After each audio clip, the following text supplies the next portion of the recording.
Gang, what's up? Aaron here, Kennedy and Looney. We're trying a different kind of mic trick, like trying to figure out which is the better mic, the much more expensive one or the very good deal that was recommended to me by my friend Darren. I think it might be the less expensive one. We'll find out this week. We'll be checking it out. Sorry for if that's a distraction. We've got so many great videos to watch. Let's just jump right into this week's videos. I'm sorry, I do the introduction. Here we go. Let's launch. We're off. This is going to be a great show. Questions orales, oral questions. Oh, hello. Do you have a warrant to be here? Everyone has an opinion about Canadian federal politics. WTF. Here, here. Hey everyone, quiet down. There's a bulletin on TV. It's time for a change in this country, my friends. A real change. Everyone has an opinion about Canadian federal politics.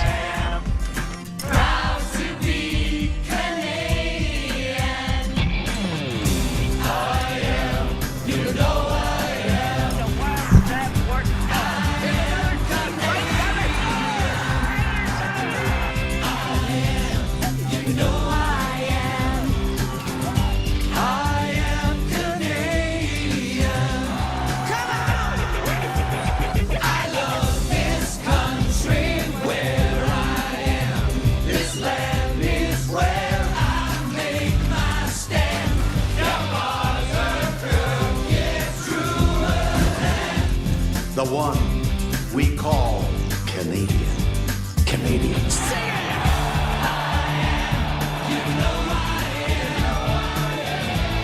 But let me ask you, Mr. Prime Minister, will there always be a Canada? There will always be a Canada. All right, elbows up. Elbows up. Hey gang, what's up? Just Aaron right here, Canadian Looney. We have issues in Canada, right? Unless you're completely head in the sand, be aware of this. Oh, yeah. And now, oral questions. Questions orales. Oral. Unfortunate defeat of the Toronto Blue Jays this weekend, but we will move on. This morning we are gathered at the Industry Committee to continue our study on the auto sector. Joining us today is the Honourable Mélanie Joly, the Minister of Industry, Science and Technology. Joining the Minister today from the Department of Industry include Philip Jennings, the Deputy Minister for Innovation, Science and Economic Development Canada, Charles Vincent, Senior Assistant Deputy Minister, the Industry Sector, and Stephanie Tanton, Assistant Deputy Minister, Innovation Canada. Colleagues, this will be the same approach that we have taken. The Minister will have time for introductory remarks, followed by a line of questioning pre-allocated based on the proportion of members from recognized parties across the table. Alors, avec ça, je pense que tout le monde connaît les règles. So that being said, I think you're all familiar with the rules. Minister, over to you. Thank you, Ben. It's not. Thank you, Chair.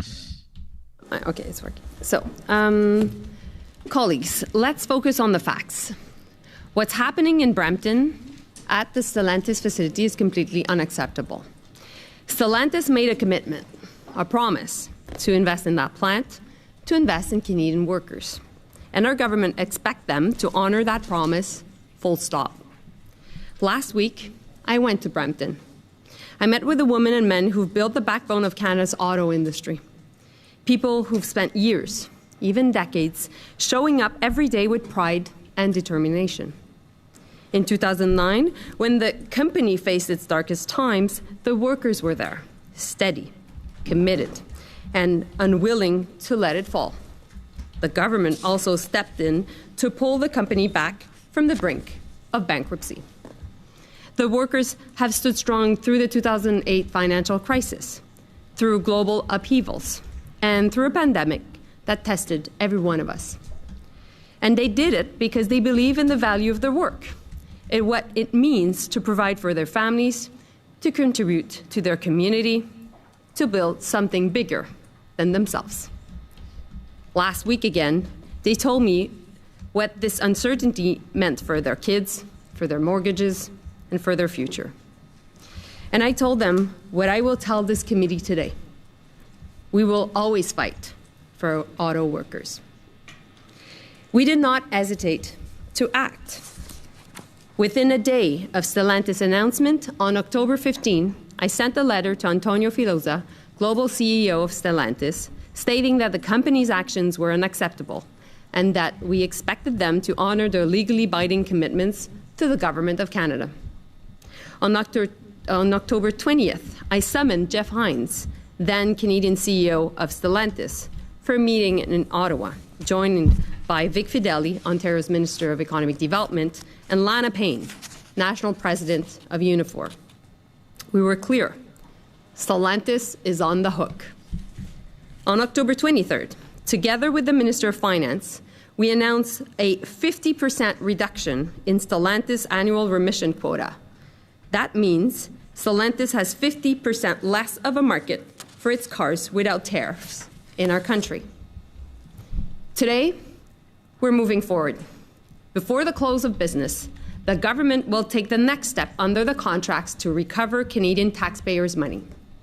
This means that we'll start the 30-day period of the formal dispute resolution process in order to bring back production at the Stellantis Brampton facility. This is the start of the dispute resolution process. Tous ces gestes ne sont pas symboliques. These actions are not symbolic. They are the direct consequence of the violation of clear commitments. In fact, we need to be clear and direct toward the company. When a commitment toward the Canadian government is not respected on behalf of Canadian workers, there are consequences. Our automobile industry is a cornerstone of our economy.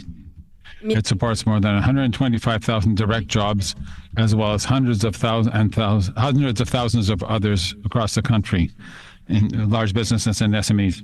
It could use some $17 billion per year to our GDP and supports many communities and is even key to the success of our middle class in Canada.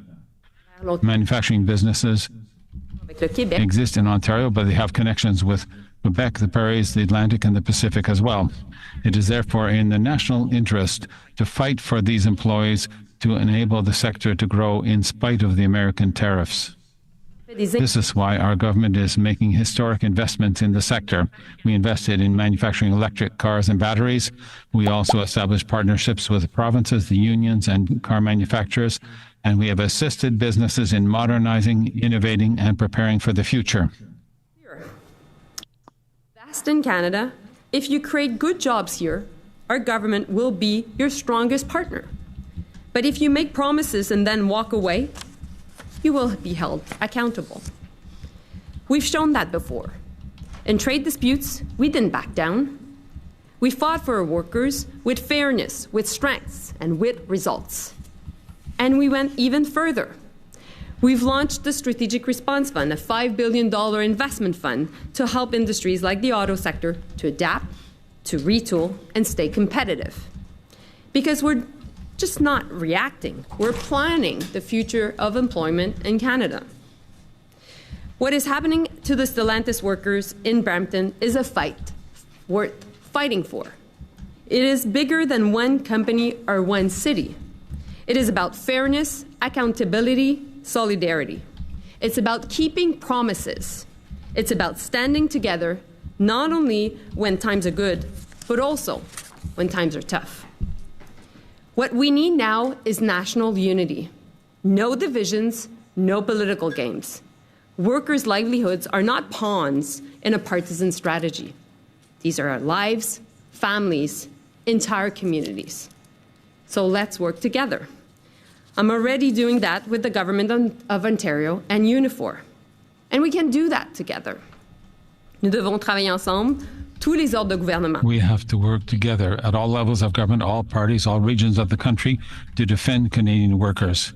That is what people in the country expect of us, and this is what we will deliver to them. We're always there for our workers, and we will always be there with Brampton.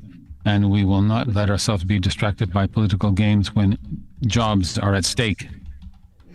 and to auto workers across this country, know this. We see you, we hear you, and we're with you. Merci, Monsieur le Président. Après vous. Thank you, Chair. Okay, Thank you, Minister. So, colleagues, we will start with the questions. Have 6 minutes each for the Conservatives, the Liberals, and the Bloc. We'll begin with Madame Dancho. The floor is yours for 6 minutes. Thank you, Mr. Chair. Thank you, Minister Joly, for being with us today. Of course, we have a copy of the redacted contract, the special contribution agreement of up to $15 billion taxpayer dollars, and the Strategic Innovation Fund, which represents a $500 million contribution from your government. Of course, to Stellantis for the Nexstar EV battery plant, as you know, courtesy of CBC last week. So now we have a situation where 3,000 people have been laid off in the Brampton facility, as you know, and you've responded to say that you're going to sue them, that they've broken their promises. And just today you've announced that you're starting the formal dispute resolution. So I'm trying to understand what exactly the promise is that you're saying they broke, assuming that that means that they broke a promise they signed in the contract. So can you tell the committee where in this agreement, courtesy of CBC, is that Canada-wide jobs guarantee? What clause? Well, first of all, when it comes to the different, so I think we should be clear, there are 3 different contracts. This committee will have access to it. The government is acting in good faith. I want to make sure that everybody is aware of these contracts and will be able to have access to it.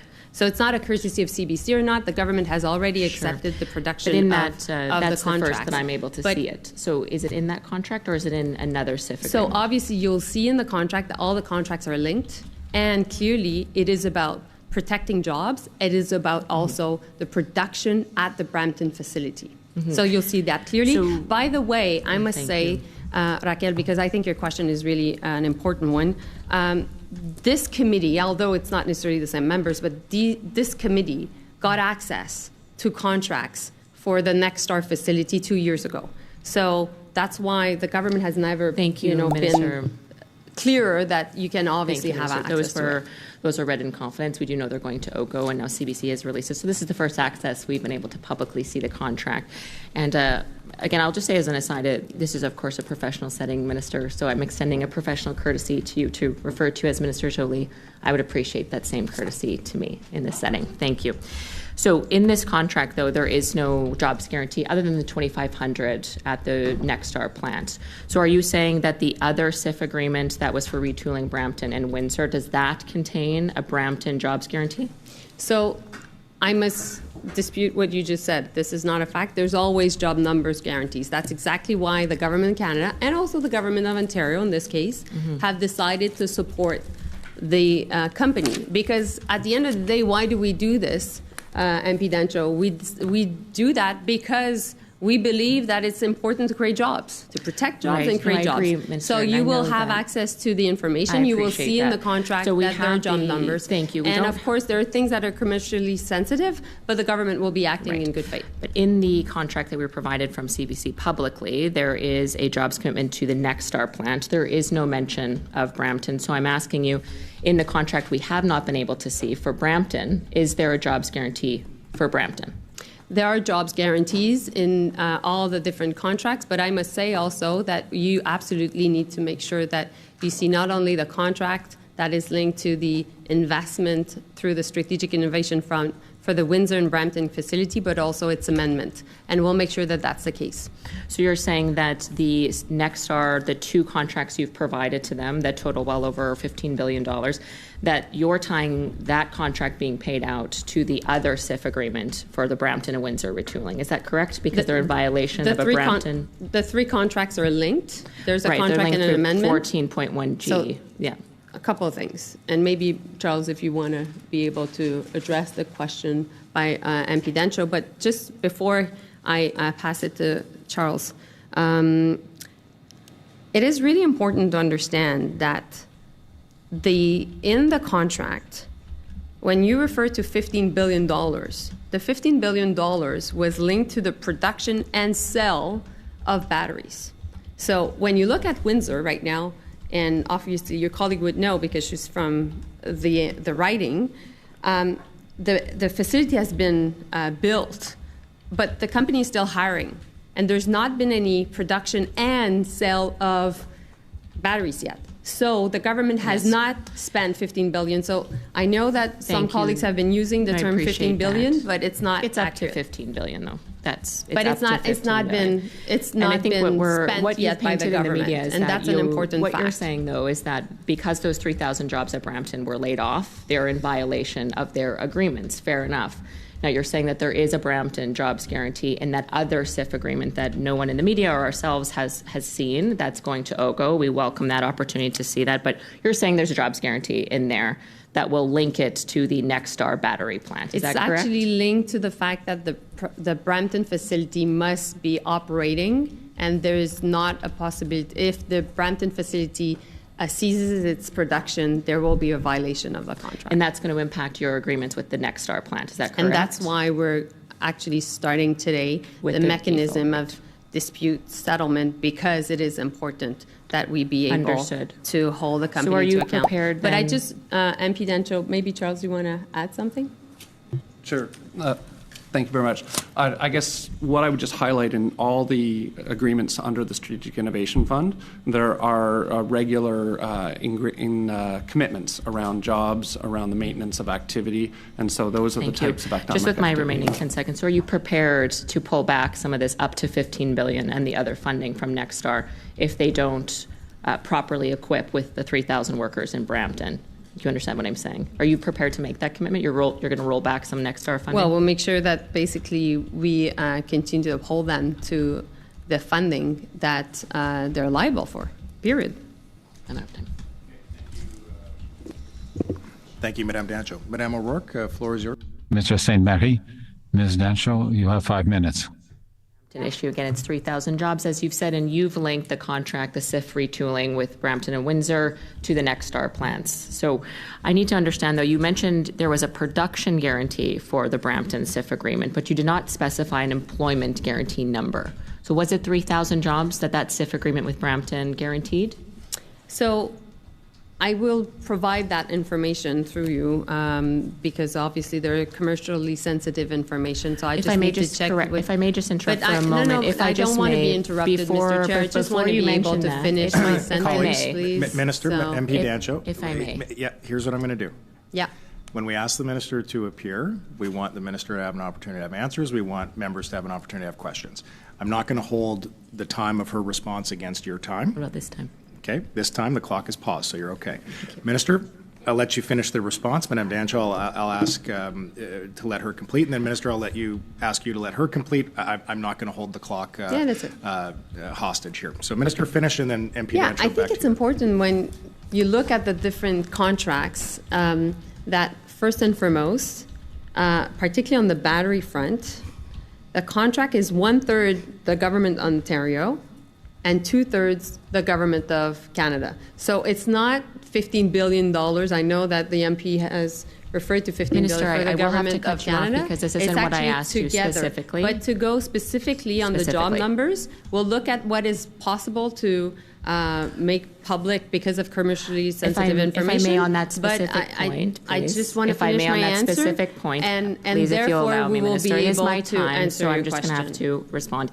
So on the commercially sensitive redactions, now on the SIF agreement for Nexstar, the jobs guarantee of 2,500 was not redacted, so it stands to reason that it wouldn't be redacted, wouldn't be commercially sensitive under a different SIF agreement. Surely you can tell us if there was a 3,000 person jobs guarantee for Brampton, and that's not commercially sensitive information. So it is concerning to me that you're not committing that there was a jobs guarantee for the Brampton facility. No, that's not what I'm saying. So you're saying that there is... I'm saying that all the plants were linked and all the contracts are linked. So you will be able to see it when we will be producing. But if there wasn't a jobs guarantee of 3,000 people at Brampton, which is the whole reason you're here, then how is it that you're tying all of the money to a jobs guarantee that may or may not exist? You should be able to tell us if there is a jobs guarantee for the 3,000 jobs in Brampton. I think you're falling into the trap of trying to find a problem where there's none. Well, the problem is that 3,000 people were laid off, the government and your government committed millions and billions, in fact, of dollars. Well, MP Dancho, and we're trying I don't know to whether you want this to be a monologue or you want me to appear. Because the question if you I'm want asking this you to is be a very monologue, clear. I don't need to be here. Colleagues, I'm going to pause us again for a moment. I do want to ensure that we've got an opportunity for dialogue. I think that's the ultimate goal here. Minister, if you can give us maybe 30 seconds in your reply, MP Dancho will go back to you, and then I believe you were hoping to split the time with Mr. Seaback, of which there would be about 3 minutes or so left. Minister, if you want to give us about a 30-second answer here. Yeah, well, ultimately the goal was to create jobs. And so obviously there were job numbers, and obviously it was linked to the fact that we needed to protect the Brampton facility. I was not negotiating at the time, but this is clear through the very evaluation and just the fact that just reading the contracts. When you see that there are contracts that are linked to investing in the Windsor plant that are linked to the Brampton facility, or investing in the Windsor Nexstar LG, basically Stellantis LG contract linked to the Brampton facility. So clearly it was to protect the jobs. And so that was the position of the government. If I may, so again, what we're trying to dig down is if your government instituted a clause in one of these 3 agreements that guaranteed the broader Stellantis footprint in Canada, including the 3,000 jobs that were just laid off. You know this.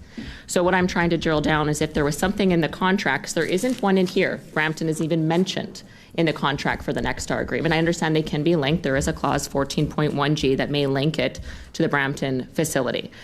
But you're not committing whether there was a clear jobs guarantee there. So your argument is, oh, no, we're covered. We're suing them in clear grounds. But you're not telling us, in fact, if there was 3,000 jobs guaranteed in that CIF agreement. So that's the real question I have, because there is significant commitments, as you know, up to $15 billion in partnership with Ontario. We have also another $1 billion of capital investment as well for the retooling of Brampton and Windsor under the CIF agreement. I'm trying to nail down if there's a jobs requirement for Brampton. A further $500 million in this CIF agreement for the Nexstar. We're talking about billions and billions and billions of dollars. And from our estimation and the historic investment that your government has made, surely there should be an explicit Canada-wide jobs guarantee. But we're splitting hairs here. You're kind of being quite evasive of the numbers, whether there's a real guarantee. It should be explicit if you're going to give a historic amount of taxpayer funding. In fact, just to wrap up, Mr. Chair, I will just say this. I'm not sure if you understand the magnitude of the money that you've committed, but I did some math. And the number of 2-parent full-time working households that had to work for your government to provide just its contribution to Stellantis is over 647,000 Canadian families had to work an entire year for your government to provide up to $11 billion. And there is no explicit jobs guarantee in anywhere here. True. So you're putting words into my mouth, which I don't agree. Of whether there's a 3,000 and also, you're not being true to the contract. You're not because the contract is until 2032. So math doesn't work. Stop doing politics. The goal right now is to protect the workers. Enough. Yeah. Okay. I'm going to be generous here. Mr. Seaback, I'm going to give you the opportunity because I believe that MP Dancho was hoping to share some time with you. There is not time left. I'm going to be generous, provide you the opportunity for a question. Oh, thank you. And I ask that you allow the minister to respond in full to that question, and then we're going to continue. Okay? Great. Minister, I know you're aware that Oshawa lost a shift, 700 jobs. They went to the United States for production there.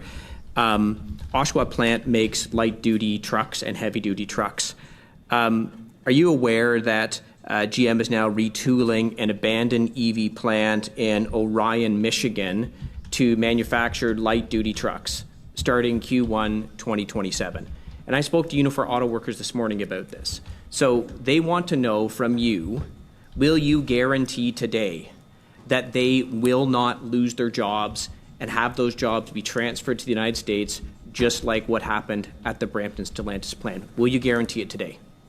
So, Mr. Speaker, first and foremost, I think that this was about Stellantis. I will answer, of course, discussions linked to GM. When it comes to Oshawa, the third shift is here until January, and we're fighting for it. And we're having conversation with Stellantis to make sure that we're able to keep it and to keep the production in St. Catharines and to keep and bring back also a production to Ingersoll. And I will continue to push because I think that is completely unacceptable what is going at GM. That being said, I think that what is happening at GM and what is happening at Stellantis are two different decisions, because there was a clear commitment on the part of Stellantis before the Canadian government to make sure that there would be a facility that would be working with the Jeep Compass at Stellantis in Brampton. When it comes to also the third shift, we'll continue to make sure that we put pressure on GM. I will be having conversation with Mayor Barra. Unifor has been having conversations also with GM, and we will be united, because I've met also with the Oshawa people. I've met with the Oshawa auto workers. I've met also with Unifor, and I'll make sure that they can keep their jobs. Thank you, Mr. Seebeck. Appel au règlement, Monsieur le Président. Oui, allez-y, Monsieur Saint-Maire. Point of order, Chair. I'd just like to remind the colleagues that when there are several people speaking at the same time, it makes it very difficult for the interpreters, and it can cause even injuries. So a little reminder about that. Thank you, Chair. I agree. Thank you, sir. There was quite an involved exchange, which involved some of the crosstalk that Monsieur Saint-Marie mentioned. So I was wondering if the minister wanted to conclude any remarks that she hadn't had the chance to make with respect to Stellantis in that earlier exchange. So colleagues, I think we're starting to get off track a little bit here. So let's get back to the reason why we're here, which is to ask the minister questions. Madame Akan, you have the floor for 5 minutes, and I hope that we can keep ourselves on track a little better than we did in the last round. Thank you, Mr. Chair. Thank you, Minister, for appearing here today. So we are studying how we can continue to defend the interest of Canadian workers and strengthen our auto industry. And that's why I'll focus on my questions about investments and the value chain. So when we talk about the auto sector today, we have to think beyond the final assembly line, and we have to look at the entire vehicle value chain, from mining and refining of critical minerals to component manufacturing, battery production, and final vehicle assembly. So Canada is uniquely positioned to connect every part of the value chain through partnerships with industry, labor, and the government, who are working together to keep production and innovation here in Canada. So I would like to highlight that in my riding of Oakville West, we are already seeing this value chain taking shape. Last year, Dana Canada Corporation received about $3 million in federal funding through NGen, Canada's Global Innovation Cluster for Advanced Manufacturing, which is supported by IZ. So this funding will help Dana to modernize its manufacturing and design better cooling technology for electric vehicles and improving battery performance and efficiency. So could you please talk us about recent investments in the sector, particularly in EV?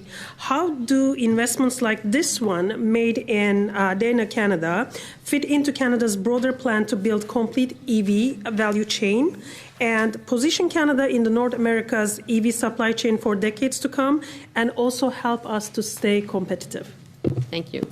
Well, when you look at the global industry in general, we know that there's been a leapfrogging, because we know that other countries, particularly in Asia, have been able to come up with vehicles that are affordable with new technology.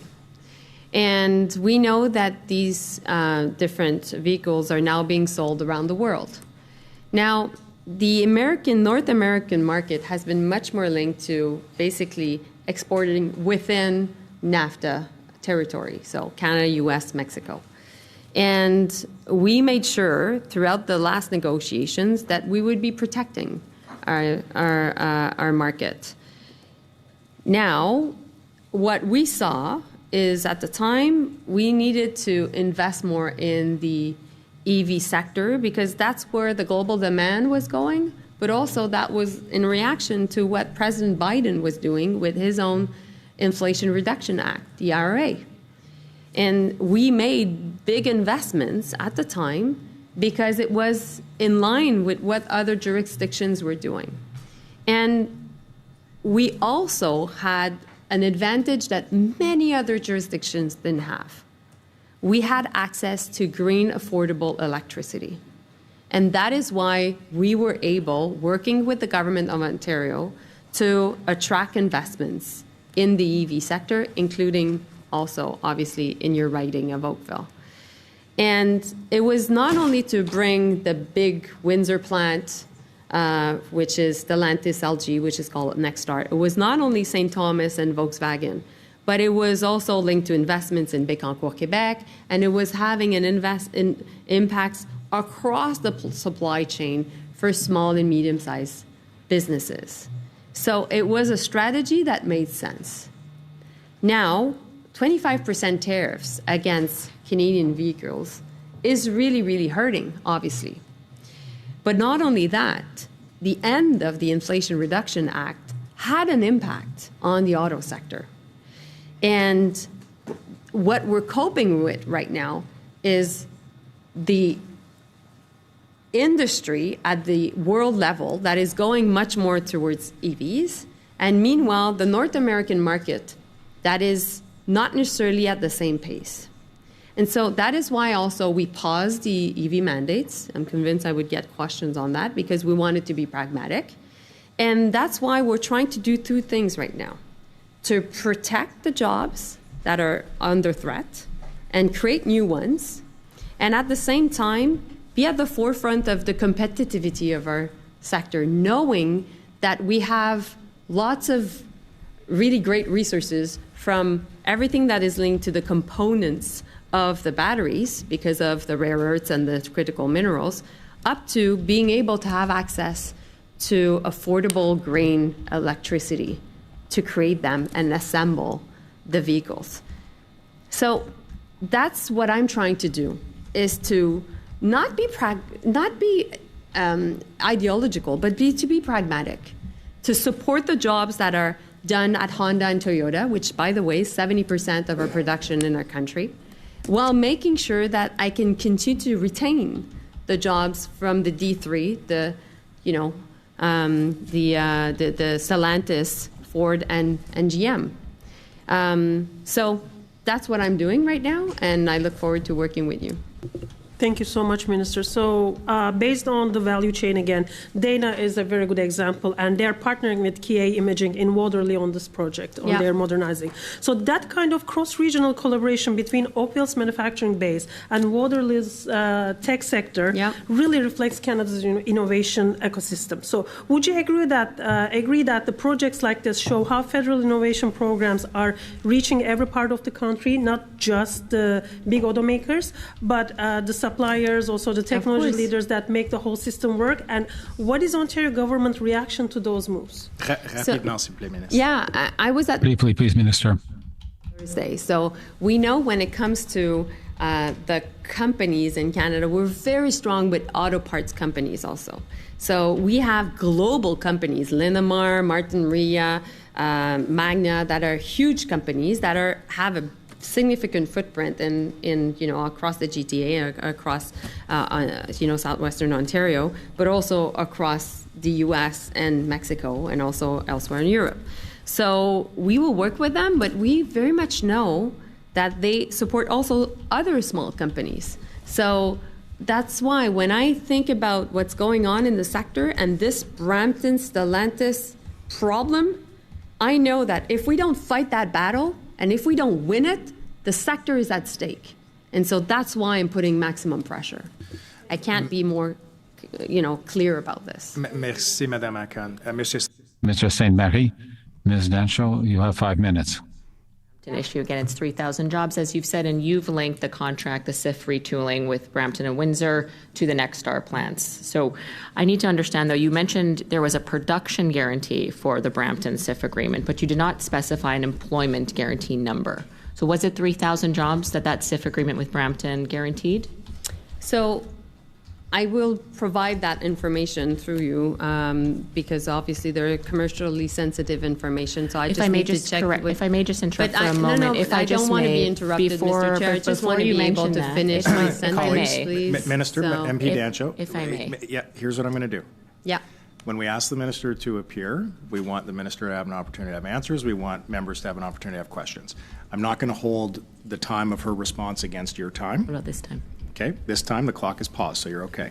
Minister, I'll let you finish the response, Madame Dancho. I'll ask to let her complete, and then Minister, I'll ask you to let her complete. I'm not going to hold the clock hostage here. So Minister, finish, and then MP Dancho. I think it's important when you look at the different contracts that first and foremost, particularly on the battery front, the contract is 1/3 the government of Ontario and 2/3 the government of Canada. So it's not $15 billion. I know that the MP has referred to $15 billion for the government of Canada. Because this isn't what I asked you specifically. But to go specifically on the job numbers, we'll look at what is possible to make public because of commercially sensitive information. If I may on that specific point, I just want to if I finish may on my that answer, specific point, and please, if you'll allow me, we will Minister, be it is able my to time, answer so I'm your just going to have question. to respond.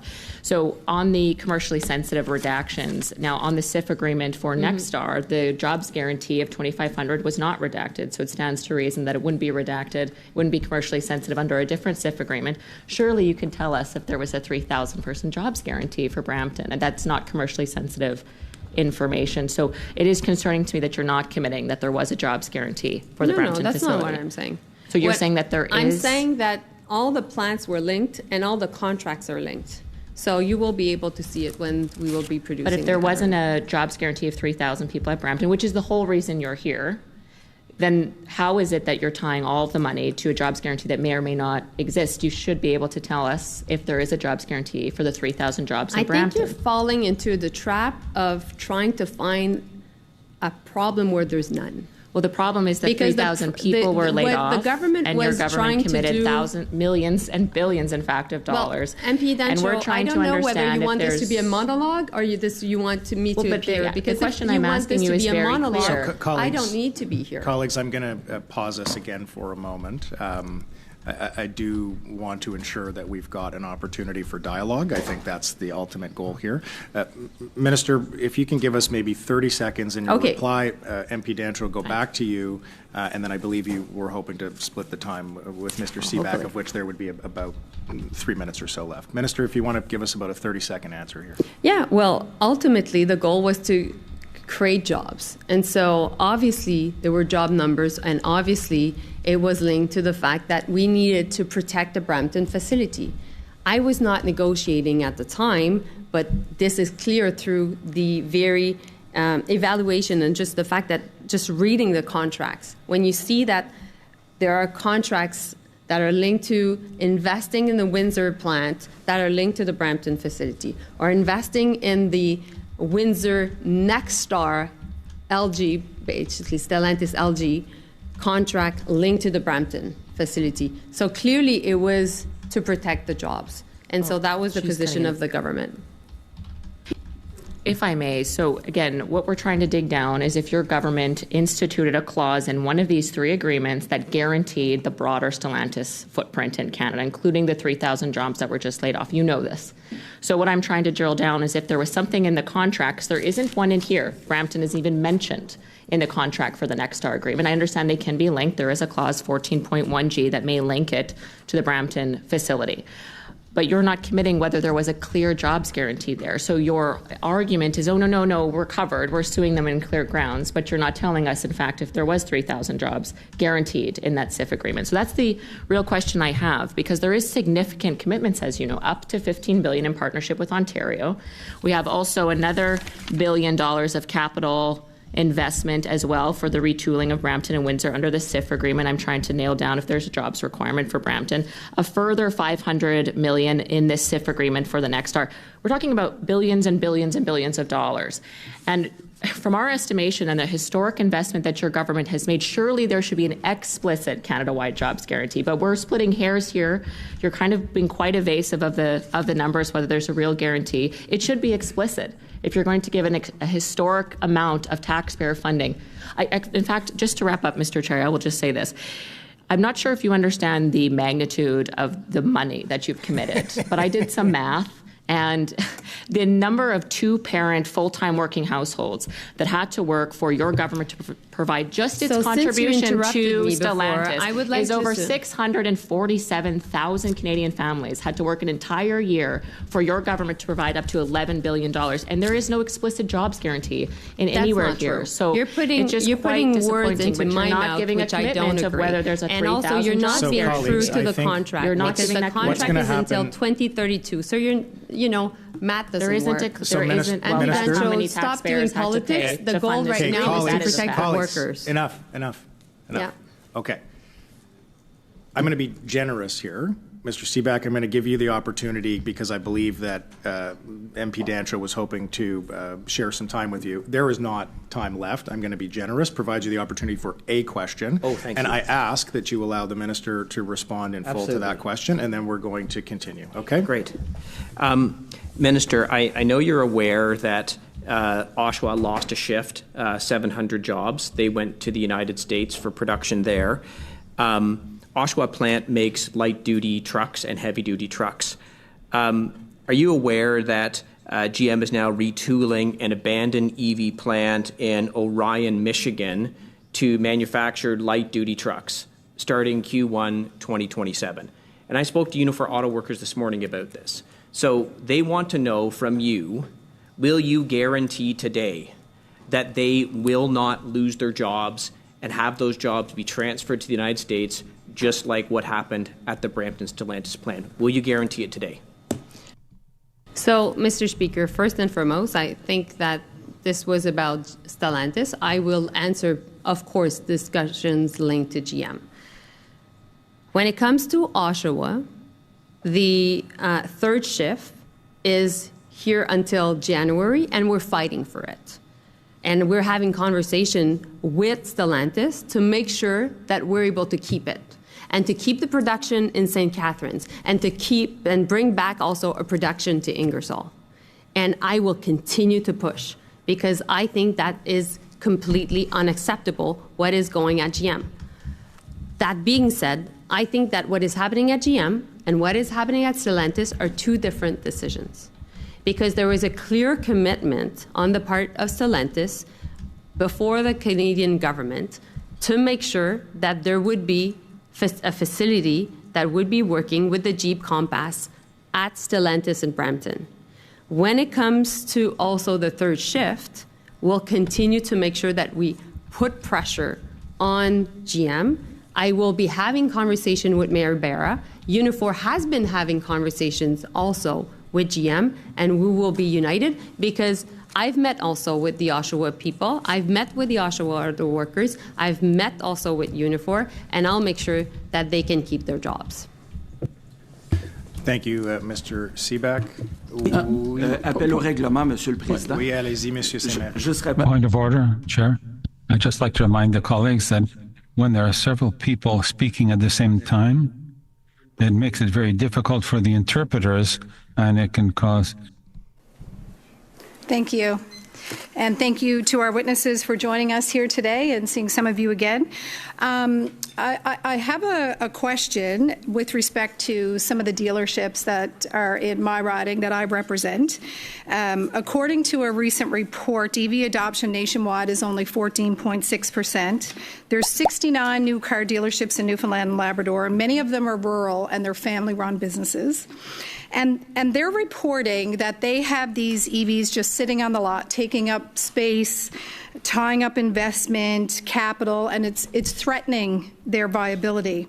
I'm just wondering what assessment has been done on how many of those dealerships are being hurt by unsold EV inventory that's tying up consumer choices, and what specific steps you're taking to prevent these mandates from weakening the already limited rural automotive retail network in specifically in Newfoundland and Labrador.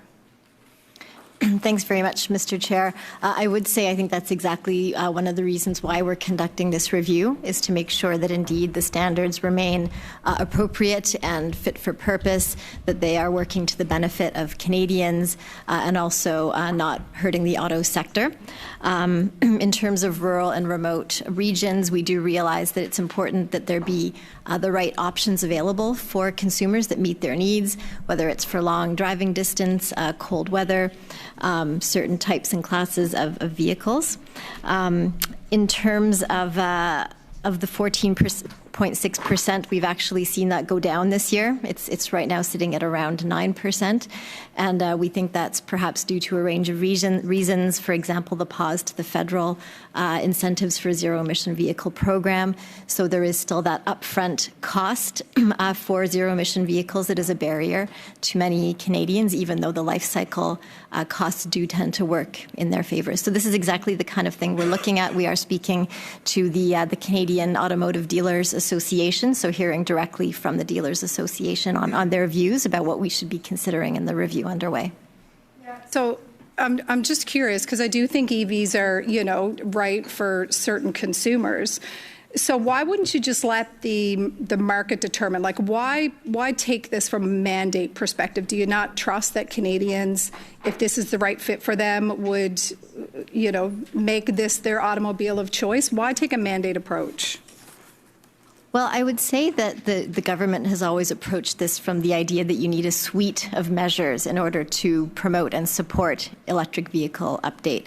I understand that, but why the mandate? Like, why? I guess that's what I'm getting to, because that signals no choice. That signals Canadians are restricted. So I'm just curious about the mandate component. One of the reasons actually for the mandate was also because back about 5-10 years ago, there were issues where there was not adequate supply to meet consumer demand.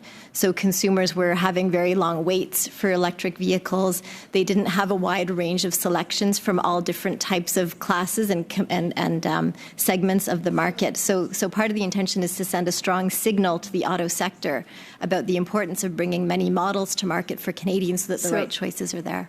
Yeah, so now that we're in a different environment now, would you suggest then that the mandate would be not necessary given what the sector is telling us now? Well, we're receiving input, as my colleague mentioned, until midnight on November 4th. We've had a lot of discussions, so we're hearing a range of views from across industry and from other stakeholders. So we'll be taking all of that into account in terms of what options make sense going forward. And also, just to build on that, I mean, I appreciated the information that you gave about, the lower cost to operate. And so, from that perspective, I don't understand why you wouldn't just allow the market to go ahead and transition, as opposed to, I mean, if those benefits are really that great, then why does the government have to continue to take this approach?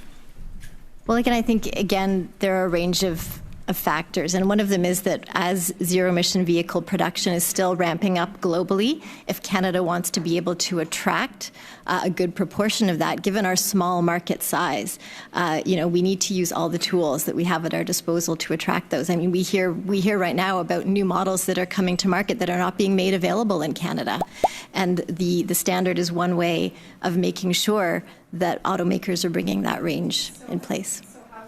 How is that going? Like, where are we? Well, the standard is not, the targets have not actually started to apply yet, as you know, and we've put a pause on the 2026 one. So we're still in early days. Yeah. Okay, and I guess just a final thought. I mean, a lot of the people in my riding feel this disconnect, especially in rural Canada and the government, and they feel like there's always this top-down approach where their interests aren't being considered. What do you say to people who live in rural communities that don't like the government telling them what kind of vehicle they can drive, and they feel like it doesn't suit their needs? Well, I mean, I wouldn't purport to tell them what to think or what to do, but I would just say that, again, I think our goal is to make sure that there's a range of vehicles out there to meet every... As it relates to the language around mandate, I guess. Sorry, didn't mean to cut you off, but I just wanted to know where I was coming from. Thank you very much. Thank you, Mr. Chair. Thank you to the Here we witnesses. go. I want to ask Commissioner Motherwell a little bit about your use of ethics screens in the province of Ontario. First of all, is there a specific statutory mechanism or legislative scheme with respect to setting up such screens, or are they part of your general powers as Commissioner? They're part of the general powers. Okay. So who administers ethics screens in Ontario? It depends on the type of screen. And so, for example, screens, as I said, we tend to use across the spectrum. So we would advise a screen for an MPP. We would advise a screen for a minister. We would advise a screen for minister staff, that is for exempt staff, political staff. And we could advise screens even for deputy ministers. And therefore, within the realm of each of those groups, the administration will differ. So can you give some examples of who would administer screens? Certainly. So let's deal with a screen that has been recommended for a member of cabinet. In that case, generally these situations arise because they come out of a request for advice from me to the minister with regard to a certain situation. As I said, most of the time when we deploy screens, they're related to a family member who may have, for example, have a business that's a stakeholder of government. It may be about a relative, it's about a friend. They tend to be deployed for relationships. And therefore, I would make the recommendation that an ethics screen be implemented at cabinet. That recommendation then goes to the minister, who shares it with cabinet office. And cabinet office assists in the preparation of the screen, and also oversees in the implementation. One of the things that I have asked routinely of ministers, because I mentioned at the outset that I meet with every member, and so when ministers come in for their annual meeting, one of the things I will ask them about is about the screens and what happens when they're at cabinet and they're tapped on the shoulder, essentially, and advised to leave the room. Some ministers have many screens, some had none, but in those who have several, they tell me that they sort of turn the page of their virtual binder. It is blank. Someone does tap them on the shoulder, advise them and say, you are to leave the room. They have no idea why. They leave the room, the matter is handled, and then they are advised when they can return. So when the screen is triggered, are there any mechanisms in place to provide a level of transparency, to provide the assurance that the screen is in fact being used as it was intended to be? And I guess as part of that question, to what extent is your office involved in seeing that the screen is actually working? We're not involved in that aspect at all, although it is, as I say, something that I will ask ministers, and when I have the opportunity to speak with cabinet office officials, they can advise me that a screen has been put in place and has been implemented. But if the question is about, do I know when it has been triggered, when a matter is before cabinet, where a minister may have been asked to leave the room, I am not informed. There are no other transparency measures in place. It is left to those who have been tasked with administering the screen and the public office holder to see that it is working. Is that the case? Yes, it is. And as I said, it's tasked with career public servants who are working within caben office. What about political appointees? Are they involved in administering of the screens? When you say political appointees, do you mean, for example, individuals who would be appointed to chairs of public bodies, that kind of thing? I'd be referencing, for example, political staff. With political staff, it would be deployed at a different level, obviously, because they're not at the cabinet table, and therefore sorry, just to clarify, within the ministry. I mean political staff within a minister's office. Yes, and so Right. they would have done this in consultation generally with the deputy minister, but again, they're able to tap into the resources of Cabinet Office for the drafting of that screen. No, I mean, would they be involved in administering it for their minister, No. for example? Not to the best of my knowledge, no. Okay. Thank you. Thank you, Mr. Cooper. Mr. South. Resuming debate, the honourable member for Brentford. Here we go, Larry Brock. South, Six Nations. Thank you, Madam Speaker. Every one of us in this chamber has seen the toll that addiction, trafficking, and exploitation take on our communities. I've spoken with first responders who arrive at the same overdoses night after night. I've met with outreach workers stretched to the breaking point and volunteers who keep showing up because no one else will. So I want to begin by recognizing what this bill is trying to do to help those community frontline services that are carrying the heaviest load in the fight against crime and addiction. That is the goal every member can respect. But good intentions alone don't make good law. And as we look more closely at Bill C-238, we have to ask whether it actually delivers on its promise, or whether it simply adds another layer of process to a justice system already overburdened and under-resourced. Section 738 of the Criminal Code already lets judges order restitution for losses to victims or organizations. That provision is there. It is tested and it works, sadly, only to a degree. Restitution. Everyone's reminded about who we have with us here today. To start with Ms. Kobina. Come on. Resuming debate, the honourable member for Brentford. It is tested and it works, sadly, only to a degree. Restitution has been part of Canada's criminal code since its inception in 1892. But the reality is that Canadian statistics suggest restitution is rarely ordered. A recent study from Stats Canada confirmed that a mere 1.6% of all cases tried in adult criminal courts that produced a guilty verdict resulted in restitution orders. Bill C-238 adds process, not capability. Our justice system doesn't need another procedural loop. It needs resources and efficiency to use tools it already has. When we start writing duplicate laws for things already covered, we do not make justice stronger, we make it slower and weak. Case in point, Canadian courts are still suffering from lengthy delays suffered as a consequence of the pandemic. The bill only applies to drug and human trafficking offenses. But if the principle is that communities deserve restitution for the cost of crime, why single out only those two categories?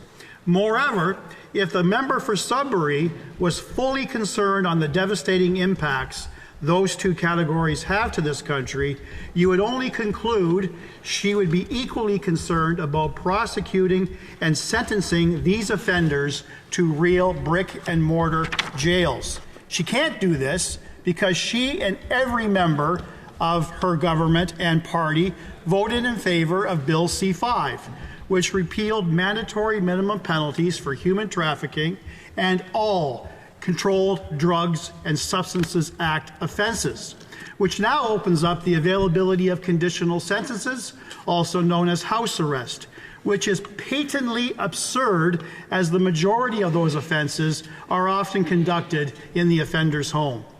Communities also absorb costs from organized theft, gang violence, and sexual exploitation.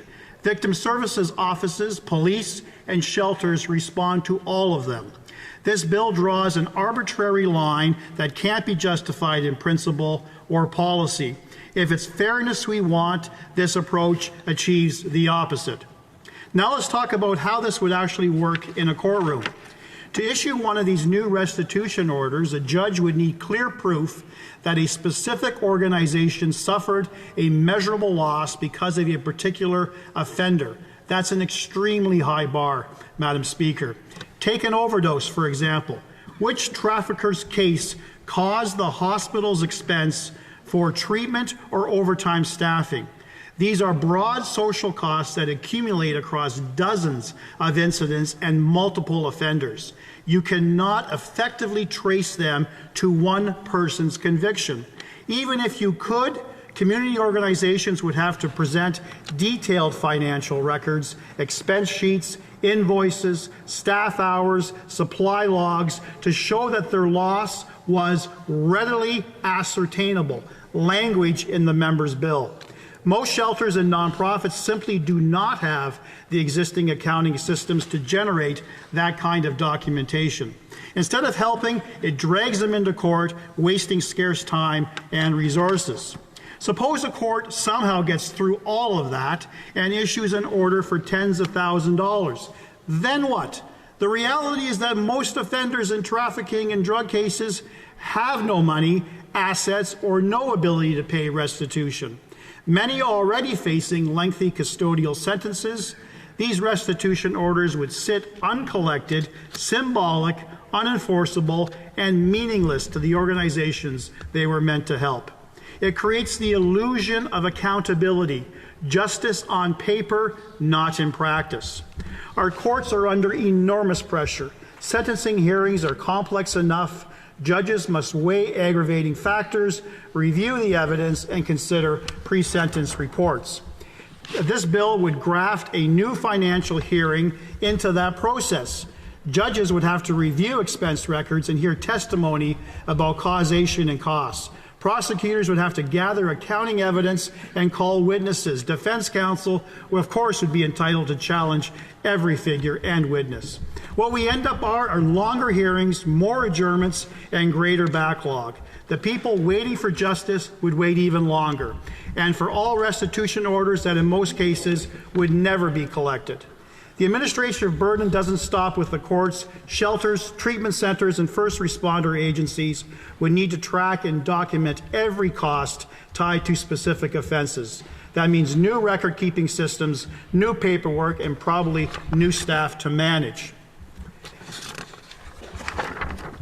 Perhaps the most concerning effect of Bill C-238 is the false expectation it creates. It suggests to communities that offenders will somehow pay back the social costs of crime. That is simply not realistic. We all want accountability, but accountability means consequences that can actually be enforced.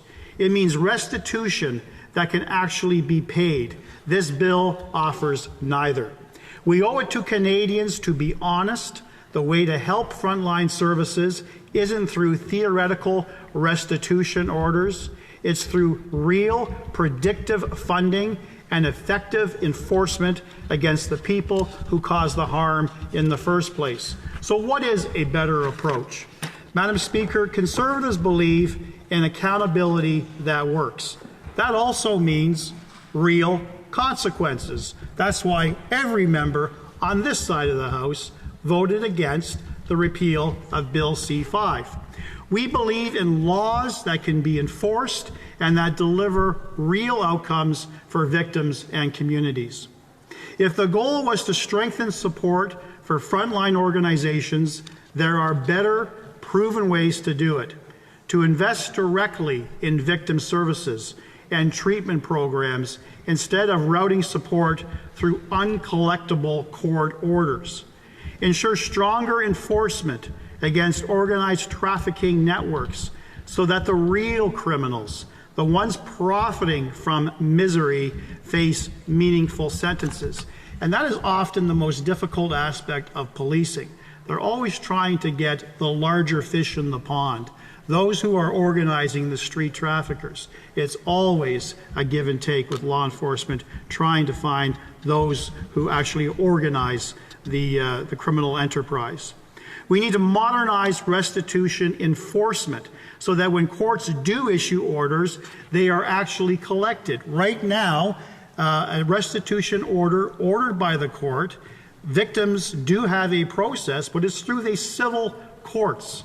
And it is often faced with uncertainty, delays, lengthy costs, again, trying to squeeze that orange for a drop of juice from an individual who likely has absolutely zero assets and zero means to pay. We need to support first responders and community staff with dedicated mental health funding. These are practical, targeted solutions that deliver results, not rhetoric. Madam Speaker, the principle behind the bill is sincere, but sincerity alone does not make sound policy. At its core, it's unenforceable and burdensome. It asks courts to do the impossible, and it risks diverting energy and resources away from the very real victims and communities it seeks to help.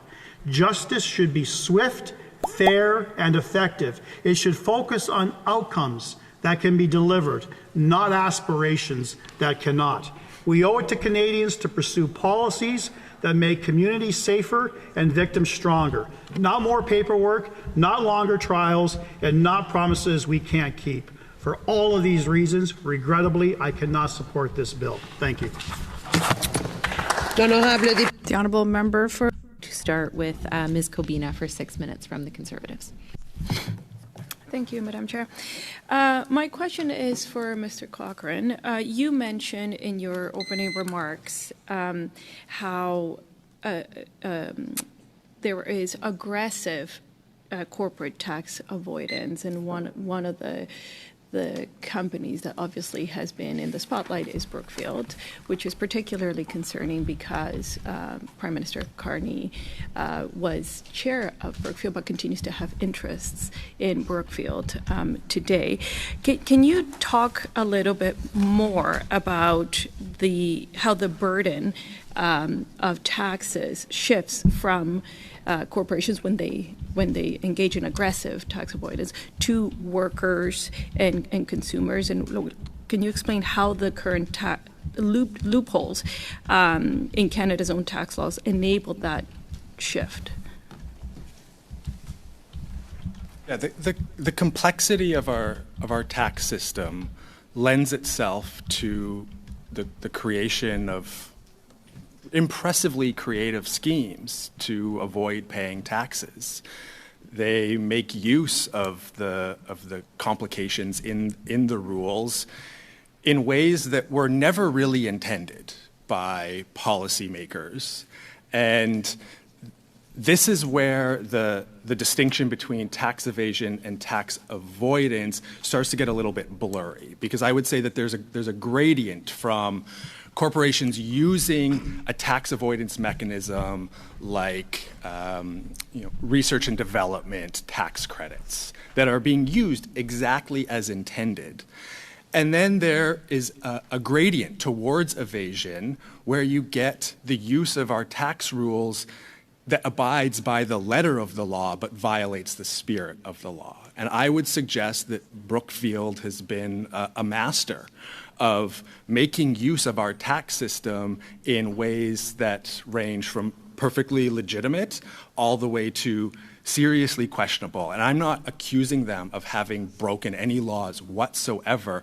I want to call attention to why the laws exist as they do and the need to bring more light to bear on how taxes are being avoided, because a lot of it is of dubious economic benefit to Canada, to Canadians. And Brookfield has really been a masterclass in this tax avoidance when you look at what their effective tax rate is versus what you would expect them to pay based on the combined provincial federal income tax rate.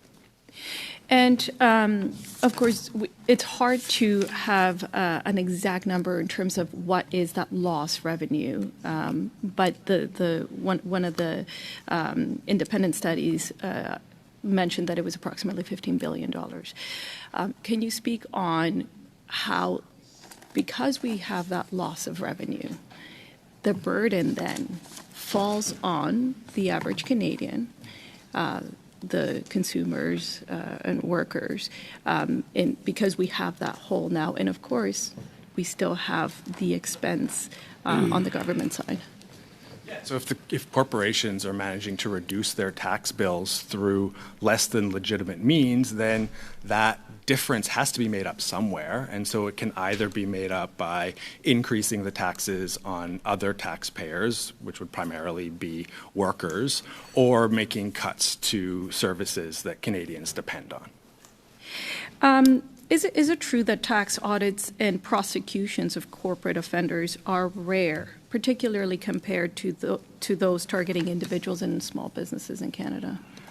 The area of this that I know best compares Canada to some of our peers around the consequences from the big leaks that we had, like the Paradise Papers, the Panama Papers.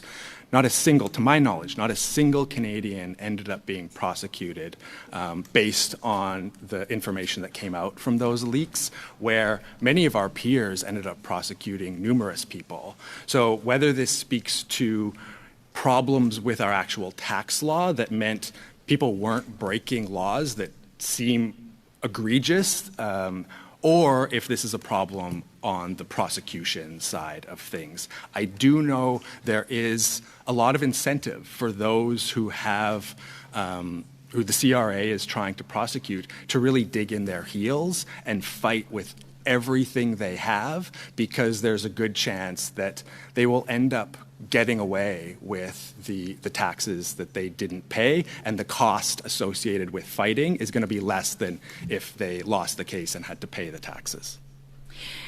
So what are the loopholes in the Income Tax Act that currently allow entities like Brookfield to operate in subsidiaries abroad without full domestic taxation?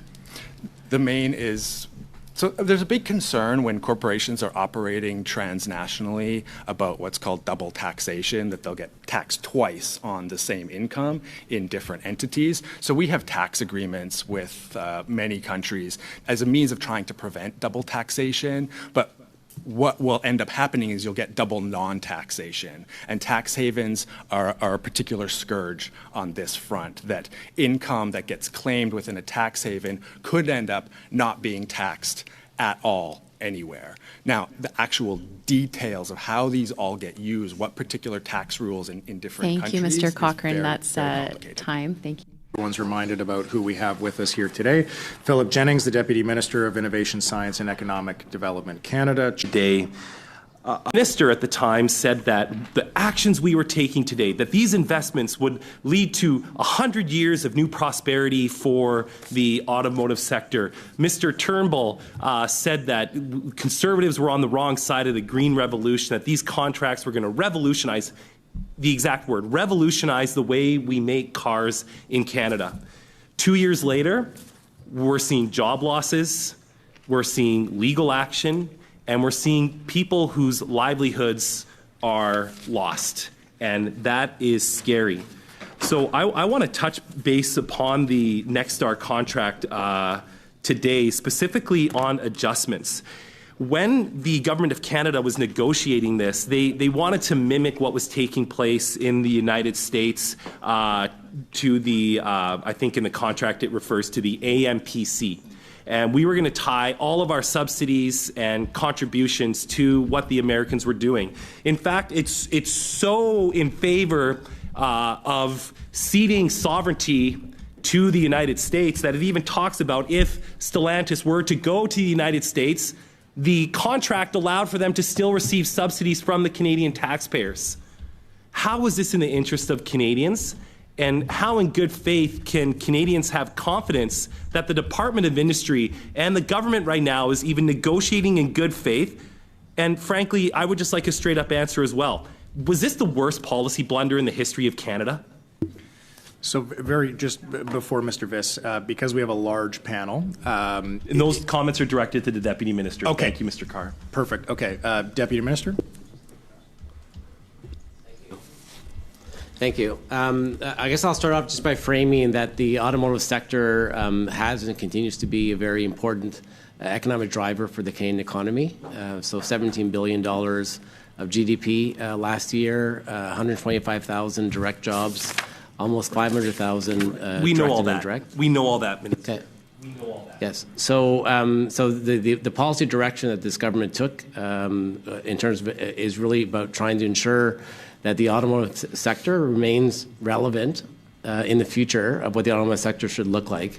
And the view at the time, which continues to be the view, is that electrification will be the future of this sector. All right. So do you believe that the provisions in Clause 4.2 allowing I'll just read it directly, on the end of page page 5, that if any point during the terms of this agreement, and assuming that the recipient had located its battery cell and module productions in the United States, the recipient would become ineligible to elect the AMPC's cash payment option, but would remain eligible to receive the AMPC's tax credit. The minister will continue to offer the recipient the contribution payments as described in this agreement. Is it really in the interest of Canada, if you want to just comment on that clause specifically, is it really in the interest of Canadian taxpayers to subsidize Stellantis in this contract if they go to the United States? How does that protect Canadian sovereignty? How did this contract do that? Look at where we are, Deputy Minister. Okay. I apologize. I don't have that actual clause right in front of me. But what I can say is the direction at the time of when this was negotiated was really, as you mentioned, it was about just trying to make sure we had a level playing field with the United States so we could attract the investment we wanted. The subsidies that are offered, an up to amount, was really based on production that would take place out of the Nexstar plant. So as much as they produce, they get more subsidy up to a maximum amount that was negotiated. Right. But in the contract, through you, Mr. Chair, and I apologize for the emotion, but there's a lot of people that are really hurt right now, and I'm just trying to convey that. In the contract, it does talk about still subsidizing Nexstar if they move their production to the United States. Was that a wise provision to have in a contract? Okay, so again, Chair, just to say I apologize, I don't have that exact clause in front of me, but I'm happy to come back to this committee with more specifics around it. My understanding of the contract, I wasn't in the department at the time, was really that the production subsidy for things that are produced in Canada, so you get a subsidy for battery or for module production at the Nexstar plant in Canada. Okay, I would refer then to section 4.2 on adjustments. The small businesses right now in Canada are having a very challenging time, and what's come to light in these contracts is that we had the then Minister of Industry, now the Minister of Finance, and the Parliamentary Secretary to the Minister of Industry speak about all of these offshoot benefits and all of these new opportunities on the supply chains. Since this contract was signed 2 years ago, have we seen any realization of those supply chains growing as a result of what the government has done, or was it all just words? Got about 20 seconds. Yeah, I guess what I can confirm is that certainly there are some companies in the supply chain that actually have also gone electric, so they essentially are continuing to support sort of the combustion engines from the past and current, but also that are now actually trying to supply the electric vehicles. So at the end of the day, we do anticipate as assembly becomes more electric, so will the supply chain in Canada. One quick one, yes or no. Will the Mr. audit... I'm sorry. Mr. Chair. Yeah, thank you. We'll see. Thank you. Minute round with Mr. Barrett from the Conservative Party of Canada. Go ahead, Mr. Barrett. Bonjour, Madame Mignolet. Hello, Ms. Mignolet. I have questions for you. I will be asking them in English. I appreciate you being here, and I'm looking to draw on your experience and some of the parallels, but also some of the contrasts between the legislation that empowers your office. With respect to the Conflict of Interest Act, it does not allow for the recommendation of prime ministers, or the prime minister or ministers to be removed from office for ethics violations, even in the case of using offshore tax havens or serious breaches of the Act. Do you believe that you're having the ability to recommend removal from office of ministers is a necessary deterrent for serious breaches of the legislation that you oversee?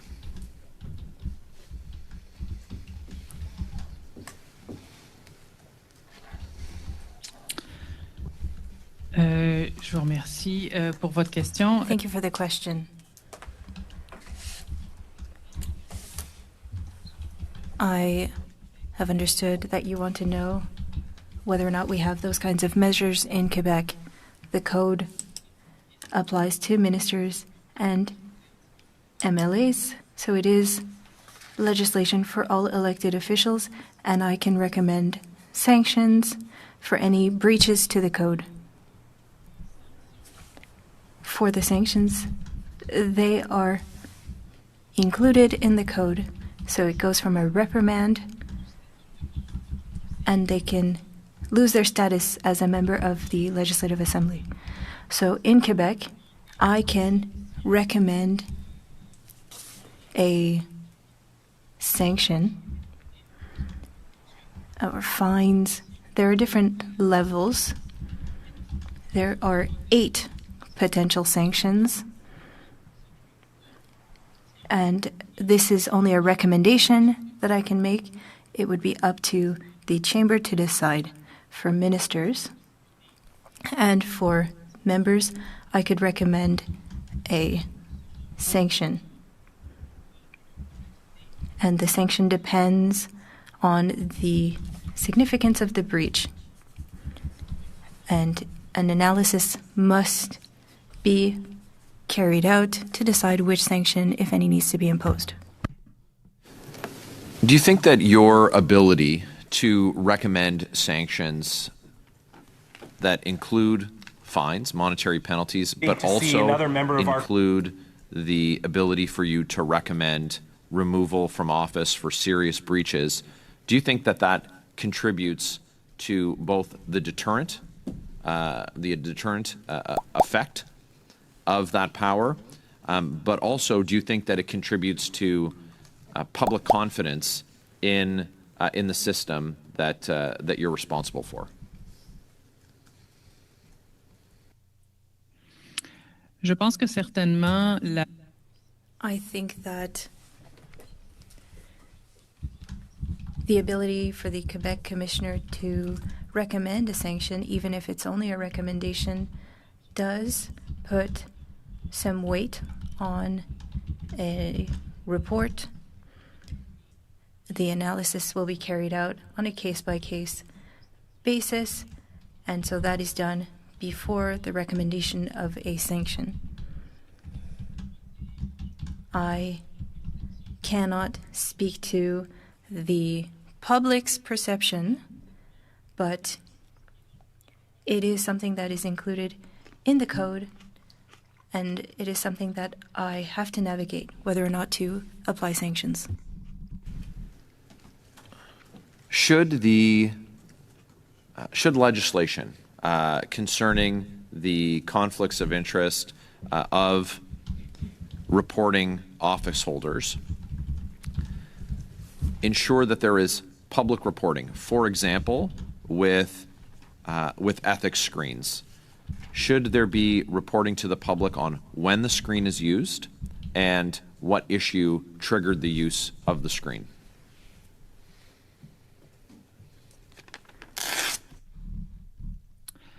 I think that these ethics screens are an excellent measure. I think that it was part of one of my recommendations. Currently, our code does not include a screen. I can ask a member of the National Assembly to put in place measures, but that is not made public. I think that it is a good thing for these filters to be made, these screens to be made public. That said, I'm not certain that using this screen would build public's trust. I believe that commissioners need to put in place measures and make recommendations to factor in the public interest before an individual's interest. We need to see whether or not measures were put in place, but from that to having constant surveillance, I think that It's up to those who are subject to these rules to follow them. Thank you, Commissioner.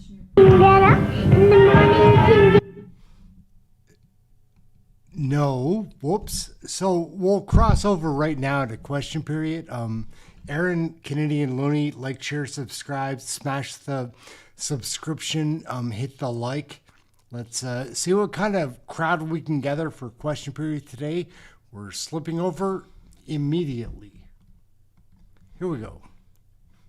We're up and going. Our young former colleague Raphaël Guérard on his victory. He was elected mayor of Princeville in the first contested election in over 20 years. Congratulations to all, and long live democracy. For Dartmouth, Cole Harbour. Mr. Speaker, last week in Nova Scotia, NHL star Brad Marchand showed us what real friendship and real heart look like. In the middle of his NHL season, Brad came home to stand behind the bench for his lifelong friend, JP McCollum, head coach of Dartmouth's U18 major hockey team, who's facing every parent's worst heartbreak, the loss of his 10-year-old daughter, Sela, after a courageous battle with cancer. More than 1,000 people filled the Halifax Forum to lift that family up. There were bake sales, jersey auctions, and a whole community coming together, showing the kind of love and support that defines Nova Scotia and Nova Scotians. Mr. Speaker, I want to send all the love in the world to JP, his loved ones, the team, and I want to thank Brad Marchand for reminding us that true greatness isn't measured just in goals, but in heart. Thank you, Mr. Speaker.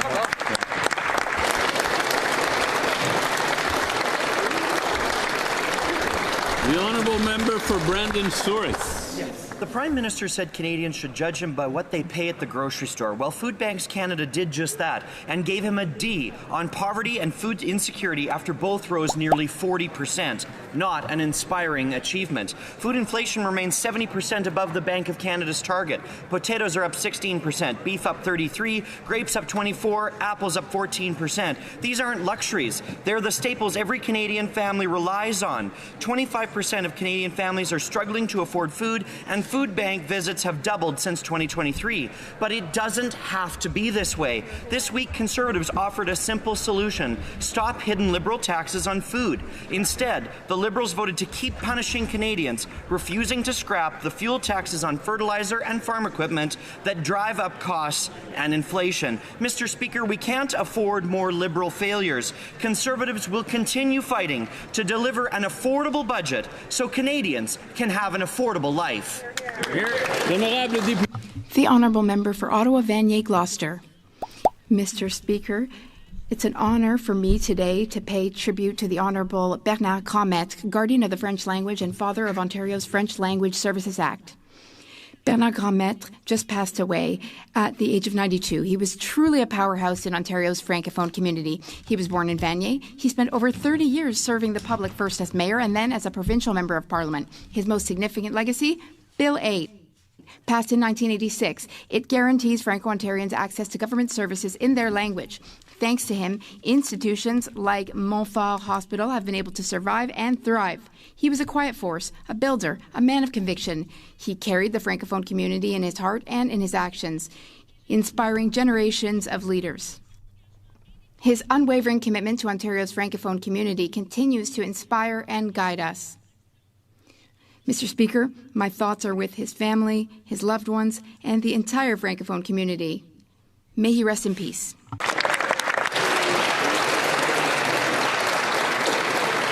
The honourable member for Fundy Royal.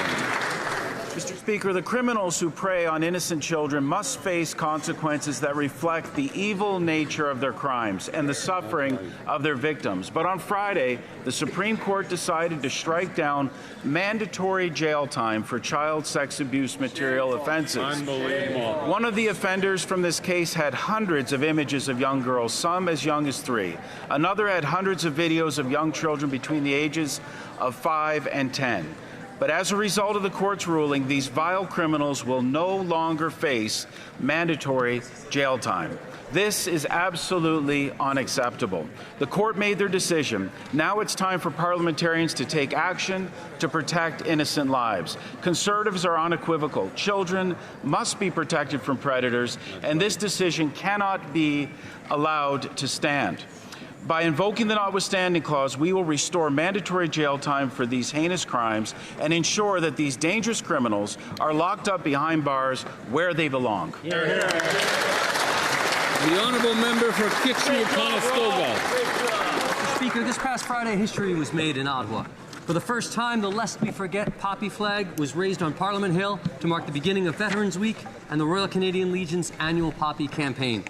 This powerful moment was driven by the dedication of Donald N. Corrin, a proud Canadian Armed Forces veteran and member of the New Hamburg Legion in Kitchener-Conestoga. Donald understood the importance of visibly honoring those who served, and he turned that belief into a national moment. With support from local branch 532 of New Hamburg Legion and support from my office, we helped him bring his vision to life. Standing with veterans, fellow members of Parliament, and the Minister of Veterans Affairs, I was deeply moved as Donald raised the flag for the first time on Parliament Hill.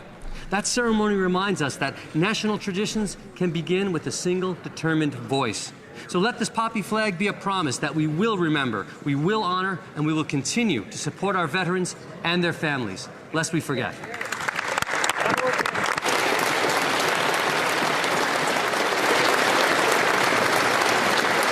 The honourable member for Riding Mountain. Mr. Speaker, new information has once again exposed the Prime Minister's company, Brookfield, as Canada's biggest tax dodger. Experts have revealed that Brookfield avoided paying more than $6.5 billion in Canadian taxes over 5 years by funneling profits through offshore tax havens in Bermuda and the Cayman Islands. As chair of Brookfield, the Prime Minister personally set up 3 multi-billion-dollar investment funds registered offshore. Let's not forget, the Prime Minister still stands to personally benefit from these offshore funds through future bonus payments. While the Prime Minister lectures middle-class Canadians about paying their fair share, his company is dodging billions in tax dollars that could be supporting Canadian services like healthcare. This is the height of hypocrisy. Canadians deserve a Prime Minister who puts the country first, not his personal bank account. The honourable member for St. Catharines. Mr. Speaker, in baseball, sometimes you win, sometimes you lose, and sometimes it rains. What we're feeling this week comes from caring so deeply about this incredible Blue Jays team, a team that finished last just a season ago and somehow gave us a magical run that no one expected. Sure, the other night hurt, but this season was special. These were players who gave everything, who understood what it means to represent an entire country. For a few weeks, they united Canadians coast to coast and reminded us why we love this game. Even in the World Series, our American League champion Jays were called lucky, underdogs against a powerhouse Dodgers team, but we knew they belonged there. They fought hard, held their own, and a couple of bad bounces made the difference. But that's baseball. It's okay to be disappointed, but years from now, we'll still be talking about this team, the one that played with heart and determination. We'll have to wait a little bit longer for that next championship, but what a ride this was. And Mr. Speaker, how can you not be romantic about baseball? Go Jays!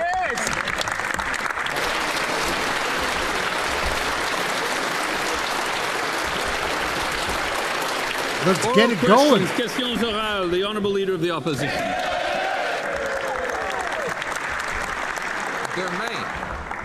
Tomorrow will be the 10th costly Liberal budget to be tabled over a decade that has skyrocketed the cost of living for Canadians.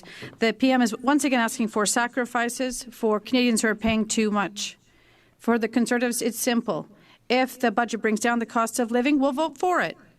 But if the budget just further increases the cost of living, we're going to vote against it. Instead of causing a costly election for a costly budget, why not table an affordable budget for an affordable life? The Honourable Government House Leader. Mr. Speaker, obviously we're listening to the members of the opposition, and good news, Mr. Speaker. I think I've just learned that the opposition leader will order all of his colleagues to vote for the budget because, yes, it will be an affordable budget, and yes, it will build Canada, and yes, the budget will make Canadians very proud. So we welcome the support of the Conservative Party and the Leader of the Opposition. Honourable Leader of the Opposition. Mr. Speaker, for 10 years now, the Liberals have been making the same promises. Liar.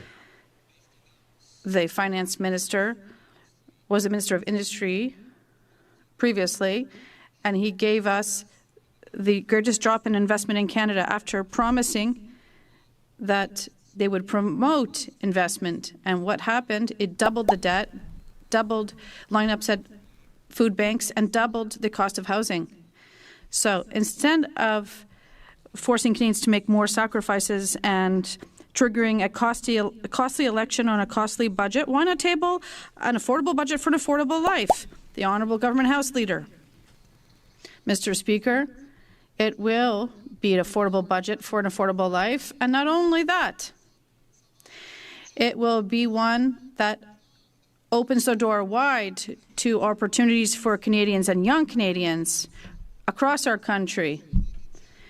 People in the trades, for Canadian softwood and steel and aluminum.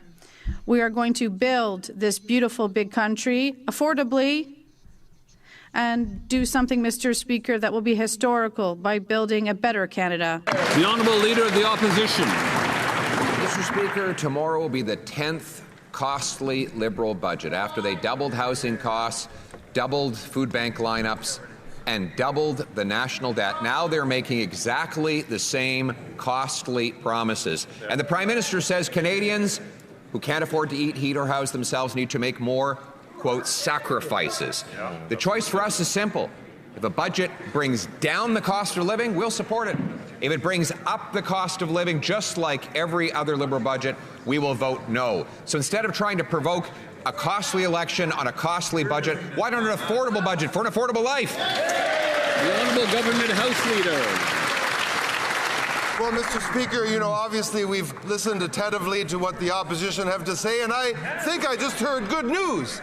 The Leader of the Opposition saying that he's going to order his troops and himself, and they'll walk in here and support this great, affordable, Liberal budget that's coming down tomorrow, a budget that brings down taxes for Canadians, a budget that brings down taxes and GST for first-time home buyers, a budget that makes life more affordable and creates opportunities for young people all over this country, a generational budget, and a budget that I know will be glad to have the support of the Leader of the Opposition.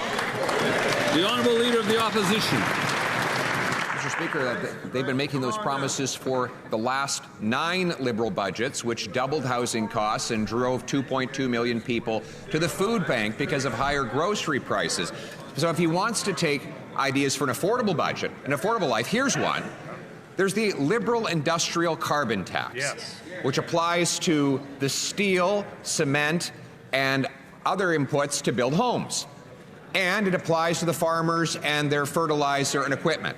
So will the Prime Minister, instead of provoking an unnecessary election, get rid of the industrial carbon tax so we can bring down food and housing costs? The Honourable Government House Leader.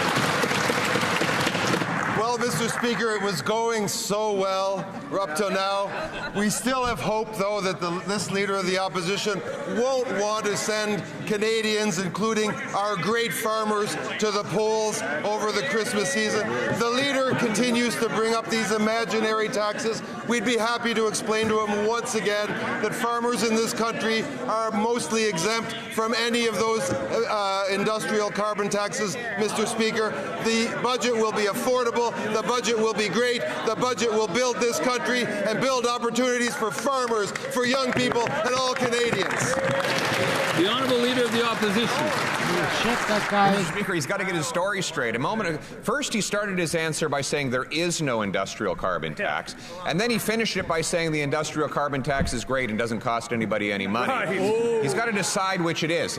Here's how it works for a Prime Minister who doesn't understand that Canadians need steel. The industrial carbon tax on steel, cement, plastic, and other inputs raises the cost of building homes.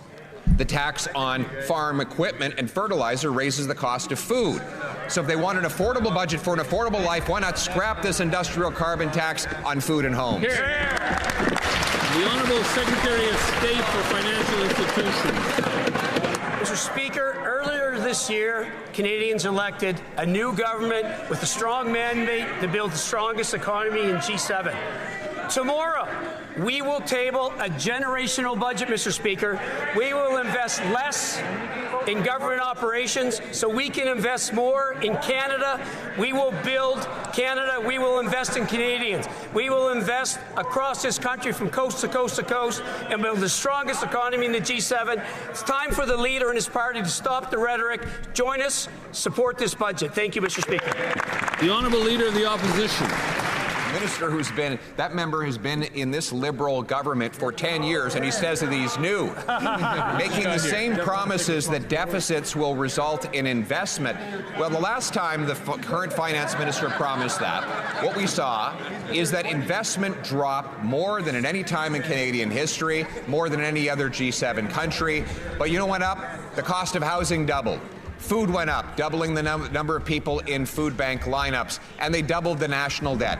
So, why not an affordable budget for an affordable life by getting rid of the industrial carbon tax on food and homes for a change? The Honourable Secretary of State for Financial Institutions.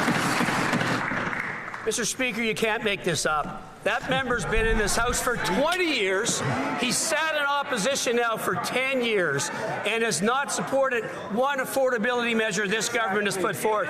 Mr. Speaker, we have cut taxes for 22 million Canadians. We have cut the tax for first-time home buyers. We are moving forward, Mr. Speaker, for automatic federal benefits, getting benefits of 5.5 million Canadians. They do nothing but vote against affordability measures. He's been in this House for 20 years. He has produced nothing. Thank you, Mr. Speaker. The Honourable Member for Saint Jean. Mr. Speaker, we're 24 hours away from the budget, and the government still hasn't moved beyond threatening to call an election. And frankly, the public is not impressed. It voted for a minority government, and a minority government works with other parties to get its budget passed. The government has 3 potential supporters to choose from. So it's ridiculous that with only 24 hours to go before the budget, the Liberals still aren't negotiating and they're content to threaten an election at Christmas. Will they finally respect the will of the people and get to work? The Honourable Government House Leader. Mr. Speaker, I think that the member wouldn't mind if I congratulate all of the candidates for the municipal elections in Quebec and the winners that were on the platforms yesterday. In terms of our talks, the member knows full well that we've had wonderful discussions with her leader, with her and other members of her team. We're listening, and we have listened, as well as the 44 Quebec members from the Liberal Party, and we're listening to the opposition, including the Bloc, and I hope that everyone will see their aspirations reflected in the budget. The Honourable Member for Saint Jean. Mr. Speaker, they're listening, but they're not hearing. People don't want an election, but what they did want was a minority government, and if they had wanted the Liberals to behave like monarchs, they would have given them both hands on the wheel. But for 3 consecutive elections, voters have been telling them, work with the opposition and negotiate. 2019, 2021, 2025, same result. And here they are again, threatening elections instead of working. After 3 elections and just 24 hours before the budget, isn't it time for the Liberals to get the message? The Honourable Government House Leader. Mr. Speaker, the government was elected 6 months ago, and 6 months to come up with a budget plan to build Quebec and create opportunities for Quebecers and Canadians across the country from one coast to another. Well, there will be projects in this budget tomorrow, an investment that will be there. It will create opportunities for young people and people from Quebec and elsewhere. And I think Bloc members, just like all the other members in this House, will see their aspirations and hopes for Canada reflected in a document that will build Canada. Thank you. The Honourable Member for Saint-Hyacinthe-Bagoacton. Mr. Speaker, the conflict with Washington is far from over. The Liberals have even gone so far as to apologize on our knees when we are the ones suffering from tariffs. And since this won't end anytime soon, why is the priority in the budget tomorrow will not be to support Canadians? We've made 6 requests related to the needs of Quebecers: money for health, fair pensions for seniors, transfers for housing and infrastructure, loans for home ownership, and 814 million refunds to Quebecers. Tomorrow the Liberals have a choice. Will they respond to the needs of Quebecers? The Honourable Minister of Industry. The answer is simple. I could just say yes and sit down. But since my colleague also referred to the fact that we still are having discussions with the government, yes, we are at the negotiating table in the U.S., and we expect the Americans to meet with us. But in the meantime, we're going to continue to the support sectors, including forestry in his sector, the automotive sector. We know that steel and aluminum and software lumber as well. So we'll be there for workers with a consequential budget. Thank you. Member for Thornhill. Another day and another grim headline confirming what Canadians already know. 10 years of liberal economics have driven this country to the brink. In the GTA, 85% say now it's too expensive to live and work in their own communities. And they're right. The Liberals doubled the debt, they maxed out the national credit card, and they handed Canadians a bill through inflation and crushing taxes. Their carbon tax, their fuel standard, the plastic ban make it more expensive to grow, move, and buy food.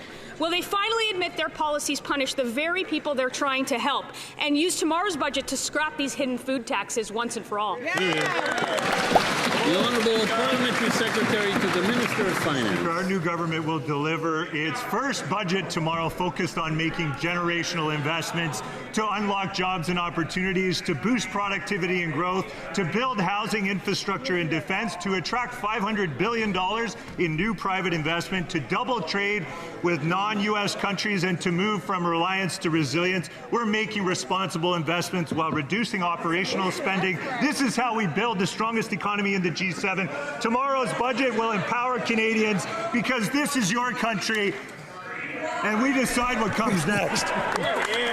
Such a dummy. The Honourable Member for Thornhill.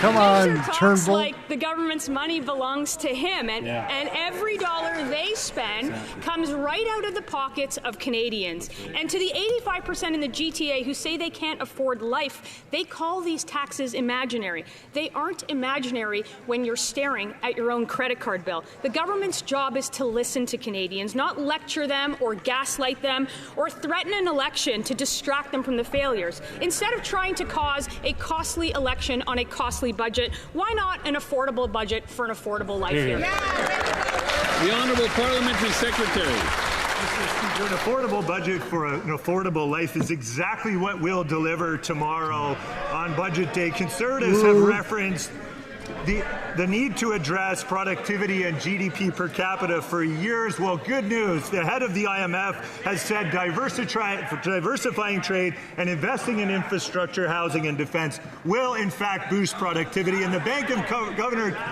Canada governor has said that this is the only way to make life more affordable. Conservatives don't seem to want to make life more affordable now. Will they vote to support our budget or vote for a Christmas election? The Honourable Member for Battlefords, Lloydminster, Meadow Lake.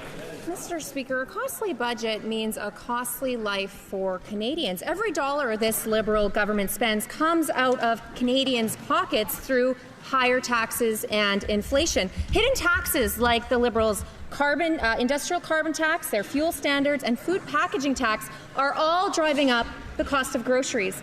The packaging tax alone will cost the food industry $5.6 billion and drive up the price of produce by 34%.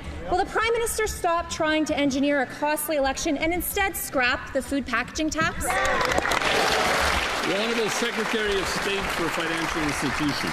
Mr. Speaker, here we go again with the imaginary taxes that the party opposite makes up. Mr. Speaker, on this side of the House, we are focused on affordability for Canadians. We are going to cut taxes for 22 million Canadians. We are cutting the GST for first-time homebuyers. We are cutting the consumer carbon tax. We are going to build houses at a scale not seen since the Second World War. We are going to have automatic federal benefits for 5.5 million Canadians. Will the party opposite stop with the rhetoric? It's time for all of us in this House to come together, support a generation. The Honourable Member for Battlefords, Lloydminster, Meadow Lake. Mr. Speaker, Ottawa Public Health is now reporting that 1 in 4 families are food insecure, and even baby formula is out of reach for many parents. That's the reality after 10 years of costly Liberal deficits and taxes. Food banks are overwhelmed and Canadians are struggling to put food on the table. Instead of cutting costs, the Liberals keep raising food prices with their hidden taxes. So, Mr. Speaker, I'll ask again. Will the Prime Minister stop trying to engineer a costly election and finally scrap the food packaging tax? The Honourable Secretary of State for Children and Youth. Thank you, Mr. Speaker. Once again, we find members opposite worried about imaginary taxes, when on this side of the House we are focused on solutions. The budget will make permanent the National School Food Program, which represents $800 in savings for families each year. This is one of the many investments that we are making on this side of the House to ensure kids have the best start in life and that families can get ahead. We hope you'll join us and support the budget. Thank you. The Honourable Member for Long Range Mountain. Mr. Speaker, every dollar this government spends comes out of the pockets of Canadians through higher taxes and inflation. That's right. They're taxing food at every stage, from farm to fork, with their industrial carbon tax, their fuel regulations, and their plastics ban. The Liberals' fuel regulations alone will raise the cost of gas and diesel by up to 17 cents a litre and cost the economy $9 billion. Newfoundland and Labrador families are already feeling it, saying getting ahead feels impossible. Will the Prime Minister stop trying to engineer a costly election on a costly budget and instead scrap the fuel tax? The Honourable Minister of Environment and Climate Change. Mr. Speaker, it's time that we really set the record straight. We have the members from the opposite party getting up time and time again and talking about taxes that simply do not exist. Let's be very clear. There is no plastics wrapping tax. It doesn't exist. And they should actually be honest with their citizens and their voters that it doesn't exist. The Honourable Member for Long Range Mountain. Mr. Speaker, while the Liberals make excuses, food bank use in Canada has exploded. That's right. The new Hunger Count report shows over 2.2 million monthly visits, a 5% increase from last year, double since 2019. 1 in 5 food bank clients have jobs, but they still can't afford to feed their families. In Newfoundland and Labrador, local food banks are overwhelmed. Families are lining up earlier, leaving with less because the shelves are bare. Once again, Mr. Speaker, will the Prime Minister stop trying to engineer a costly election on a costly budget and instead scrap the fuel tax? Good job. The Honourable Minister of Fisheries and Oceans. To say to the colleague from Newfoundland and Labrador in the opposition, there is no fuel tax. It's imaginary taxes on food. What I want to say clearly is the measures that we have in place, $10 a day childcare in our province, is allowing moms to stay in the workforce, dads in the workforce. I was in my riding this weekend and spoke about the importance of the new program in the budget about training workers, construction and healthcare, getting our young people to work. This is affordability. The Honourable Member for Montmorency-Charlevoix. Mr. Speaker, in Quebec, families can no longer pay for groceries, and in my riding, workers and retirees have to choose between paying for food, transportation, or rent. Every dollar spent by this Liberal government comes directly out of the pockets of Canadians. And they also add to things with their ideological hidden taxes on food. The industrial carbon tax, the plastics tax, and the clean fuel regulations. Can the Prime Minister stop trying to provoke a costly election with a costly budget and once and for all eliminate these ideological food taxes? The Honourable Minister of Industry. Mr. Speaker, what I call ideology is when they develop these new imaginary taxes to try to spread falsehoods in the population.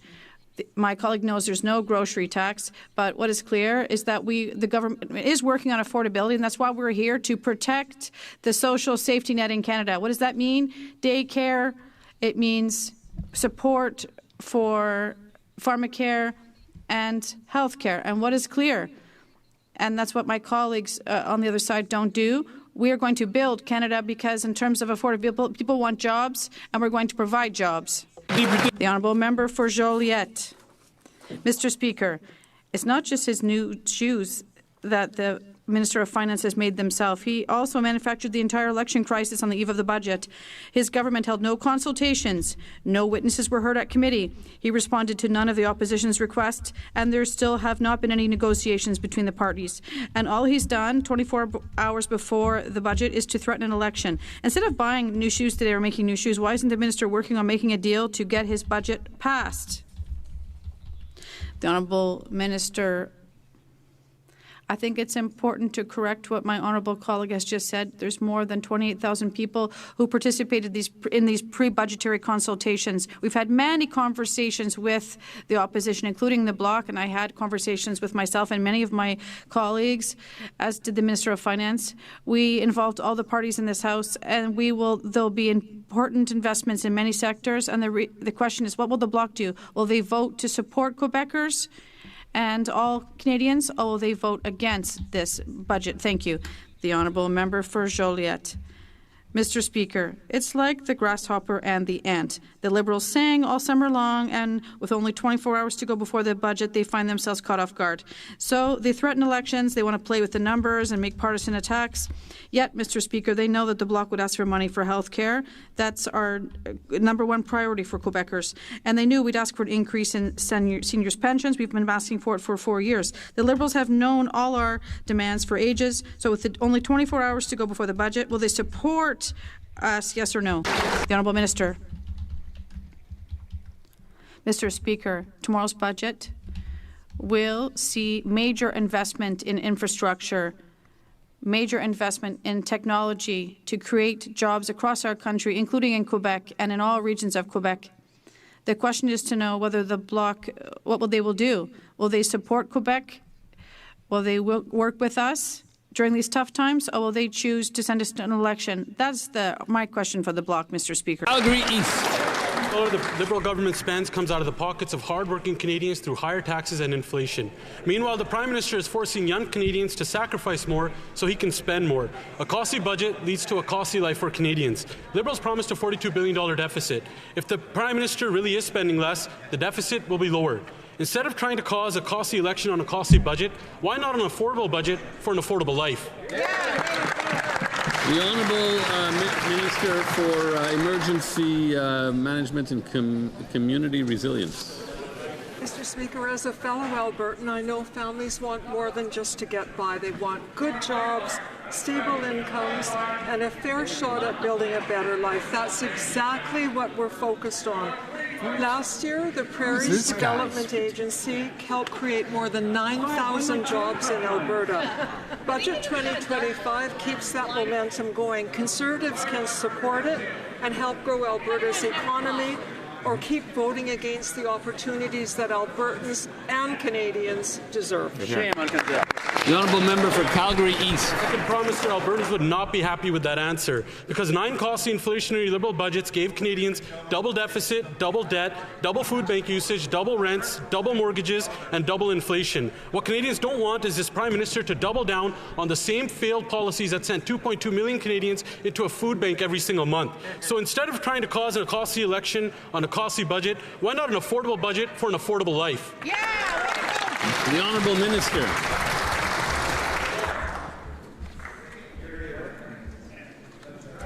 Mr. Speaker. Mr. Speaker, Conservatives keep talking and talking and talking about affordability. But when it comes to vote, they oppose the very measures that create jobs and strengthen local economies. We're delivering real results, thousands of new jobs, real investments in prairie communities, and stronger paychecks for Alberta families. If Conservatives actually care about helping families make ends meet, they should support Budget 2025 and the jobs it will create for Albertans and all Canadians. Thank you. The Honourable Member for Edmonton West. Speaker, every dollar this government spends comes out of the pockets of Canadians at higher taxes and higher inflation. The Prime Minister is giving billions to Liberal connector insiders, with consultants, and yet at the same time is telling young Canadians they have to sacrifice more. He's promised to cap spending at a 2% increase, but he's actually growing it by 8%. And who is paying for this inflationary spending? It's the 2 million Canadians lining up at food banks every month. So instead of trying to cause a costly election on a costly budget, why not deliver an affordable budget for an affordable life? Here, here. The Honourable Secretary of State for Seniors. In fighting food insecurity, Mr. Speaker, seniors being able to access the benefits that they're entitled to. That's why we're going to make it easier for 1 million lower-income Canadians to access the benefits that they've worked so hard for with automatic tax filing. We're going to make sure that Canadians, especially older Canadians, keep their hard-earned money with the first national anti-fraud strategy. And what does Alma from Marathon, Ontario say about the strategy? Great news, yet again, by our amazing government. Thanks for always taking care of things that matter to Canadians. And we, Mr. Speaker, will continue to protect and empower Canadians. She's just disgusting and confused. Like almost I feel pity for this person. Like Alma. The Honourable Member for Charlebourg, Haute-Saint-Charles. Mr. Speaker, after a delay of more than a year, the Liberal government will finally table its budget tomorrow. Since this Prime Minister took office, the Liberals have doubled the deficit, and $48 billion worth of investments have gone up in smoke. My question is simple to the Prime Minister. Will his budget propose concrete measures to eliminate indirect taxes on basic food products? And also, does he know that instead of calling an expensive, a costly election, he should table an affordable budget for an affordable life? The Honourable Minister, while the Conservatives spend QP after QP talking about taxes, we are laser focused on programs that will have a concrete effect on Canadians' lives. There's the school food program, for example, School for All. This is having a major impact on the lives of thousands of Quebecers in the most underprivileged neighborhoods. And let them keep talking about imaginary taxes while we continue to build a strong economy. The Honourable Member for Charlebourg, Haute-Saint-Charles. Mr. Speaker, the C.D. Howe report.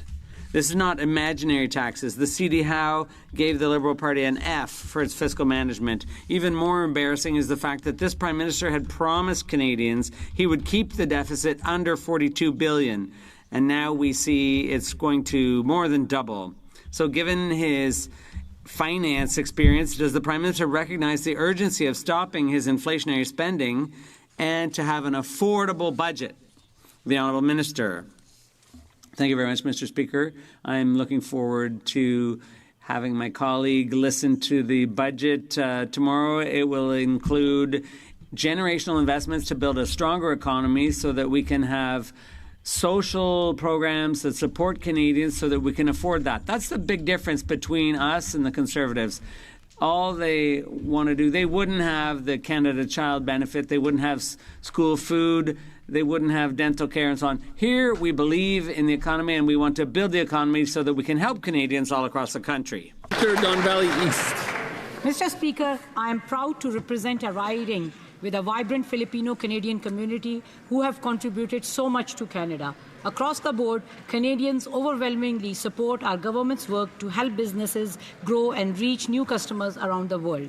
That's why the Prime Minister and his government's efforts to be out there expanding trade ties are so important for building a strong, secure economy for the future. Could the Minister of International Trade please share how our government is strengthening Canada's foothold in the Indo-Pacific and what's at stake ahead of tomorrow's budget? The Honourable Minister of International Trade. Thank you, Mr. Speaker. Through you, I'd like to thank my colleague for important work on the Filipino Heritage Month. Mr. Speaker, last week I joined the Prime Minister in the Indo-Pacific, one of the fastest-growing regions in the world, to expand trade and investment opportunities for Canadians. We announced the launch of a Thailand free trade agreement and led forward on the Canada-ASEAN FTA. Mr. Speaker, the numbers typically show that within 6 years of signing an FTA, trade doubles. That means more opportunities for Canadian workers here in Canada. This new government is laser focused on opening new markets markets, creating opportunities across the country, and expanding trade by double for non-U.S. exports. Thank you, Mr. Speaker. Member for Brantford, Brant South, Six Nations. Mr. Speaker, on Friday, the Supreme Court struck down mandatory jail time for predators convicted of possessing child sexual abuse material. That decision is disgusting. These offenders weren't caught with a few files. They had hundreds of images and videos of children as young as 3 being tortured and abused. Yet instead of standing up for victims, this Liberal government stays silent. Why is this Prime Minister more interested in protecting pedophiles than protecting Canada's children from monsters? Shame!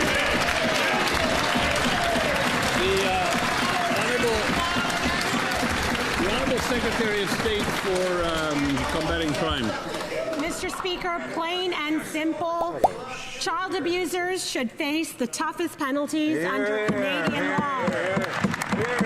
Child abusers are amongst the most reprehensible in our society, Mr. Speaker.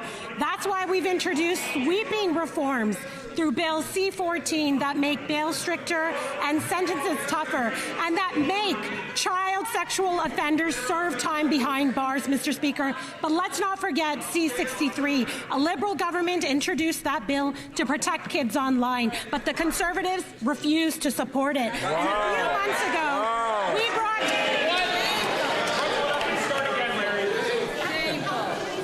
I wouldn't be pontificating.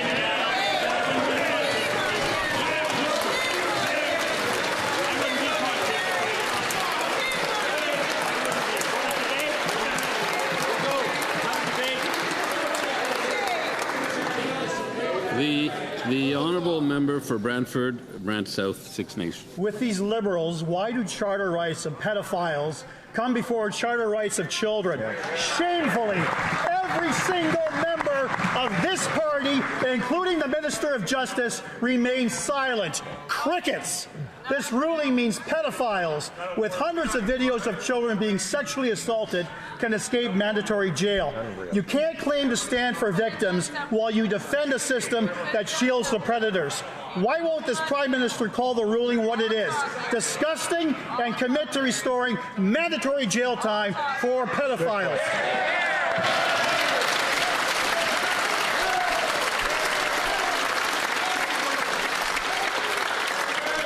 The Honourable Secretary of State. Mr. Speaker, we are not silent on this issue. That is why we've introduced sweeping reforms under Bill C-14 to make bail stricter and sentences tougher, and we are making sure that child sexual offenders serve time behind bars, Mr. Speaker. But let's not forget the conduct of the Conservatives, Mr. Speaker. They refused to support C-63, which would help protect our children against online crime, online predators.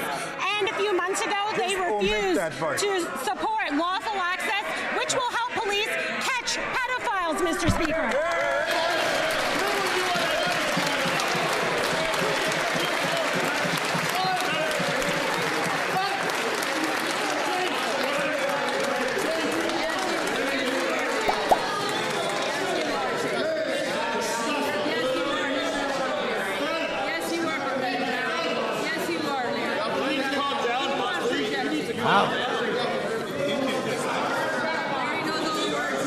Okay, order, please. Order. Hello. Order. Not one minister said a word. Okay. Okay. We have to move on to the honourable minister, The honourable member for Bellechasse-Lévis. Mr. Speaker, the Supreme Court's decision declaring mandatory minimum sentences unconstitutional leaves us speechless. A person with 317 images of children, including girls aged from 3 to 10 years old. It's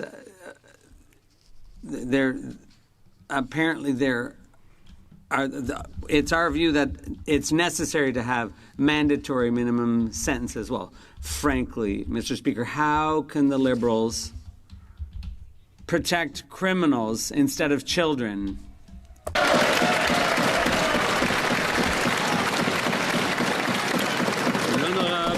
The Honourable Parliamentary Secretary to the Minister of Justice. Thank you, Mr. Speaker.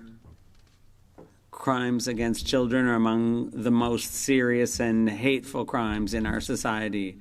Child abusers need to get the toughest sentences under Canadian law. In the coming weeks, the government will be taking new steps based on our election platform to crack down on these heinous crimes.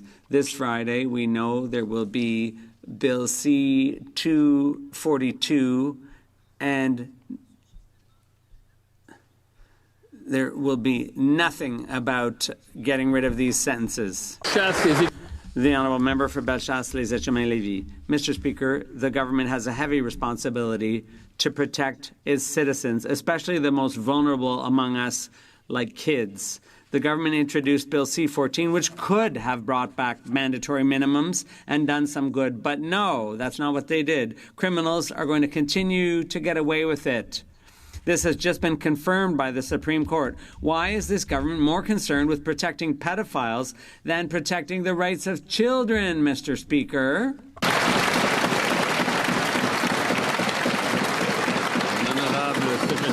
The Honourable Parliamentary Secretary to the Justice Minister. Mr. Speaker, each child, every child in Canada deserves to be protected from exploitation and fear.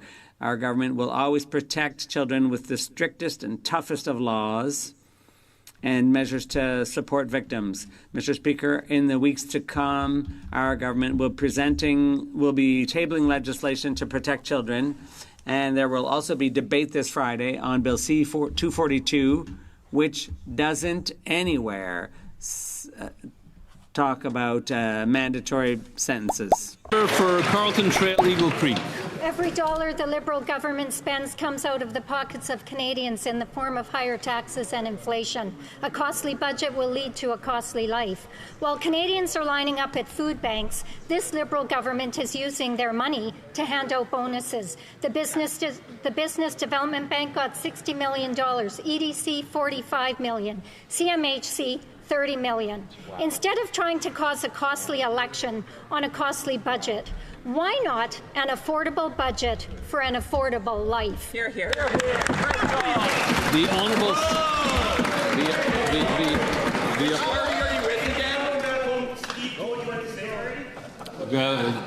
Please, order, members, order. The Honourable Secretary of State for Rural Development. Merci beaucoup, Monsieur. Thank you very much, Mr. Speaker. Weeks, Mr. Speaker, I've been trying to learn French, but I want to say to the people of Canada, when we see a lot of measures that we're undertaking as a government to make life more affordable, we see opposition from the opposition on really good measures, Mr. Speaker. So I've learned in English to say, you are the problem, and in my native language of Cree, and now I've learned in French, to the problem. You are the problem. Because the bottom line is...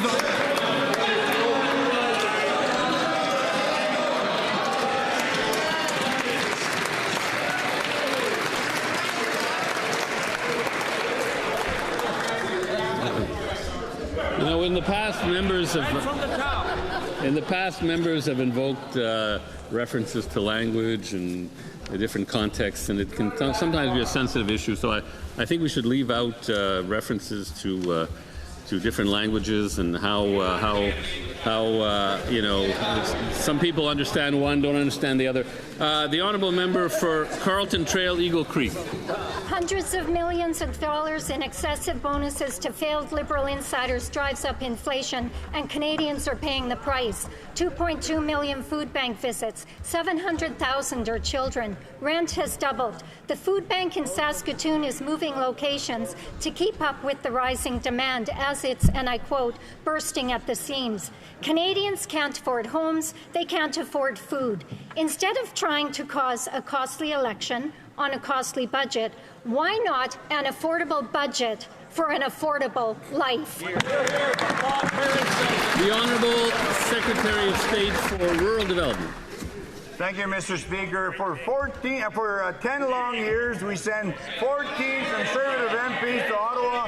That's 140 years.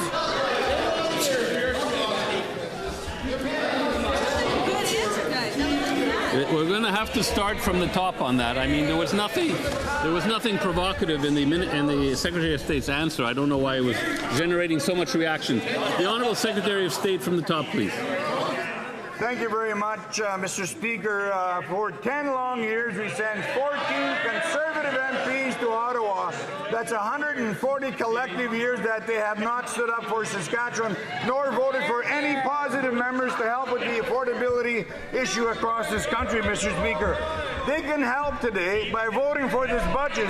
And if they want a Christmas election, Mr. Speaker, remember that Santa Claus wears red. Thank you.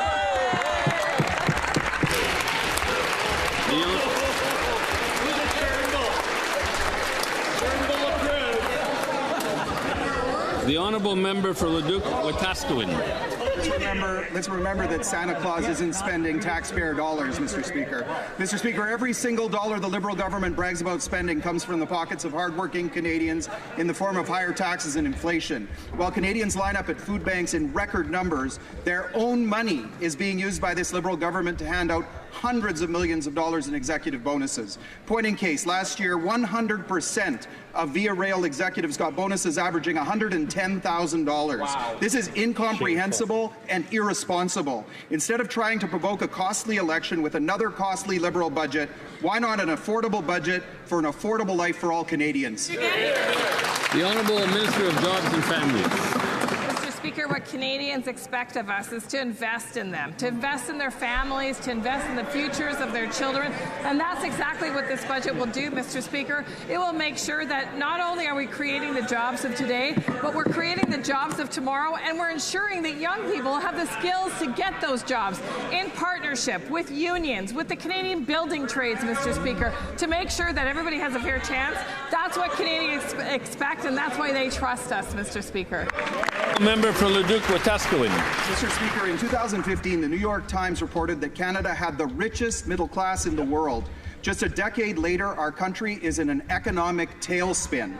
Do you know what happened in 2015, Mr. Speaker? This Liberal government took power, and many of their current ministers, including the finance minister, were elected.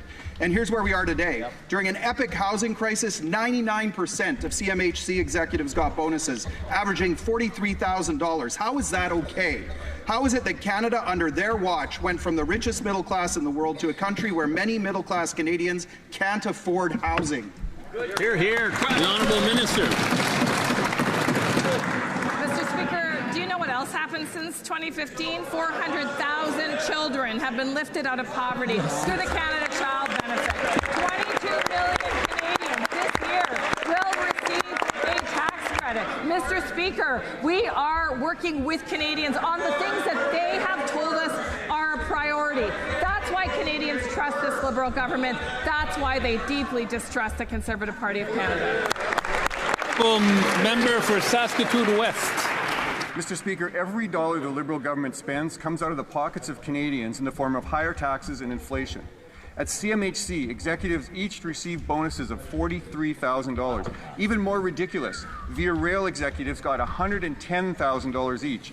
While the Liberals reward insiders, they're asking young Canadians to sacrifice more, driving many of them to food banks. In Saskatoon, food bank usage is up 49% over pre-COVID levels, with children accounting for 38% of those users.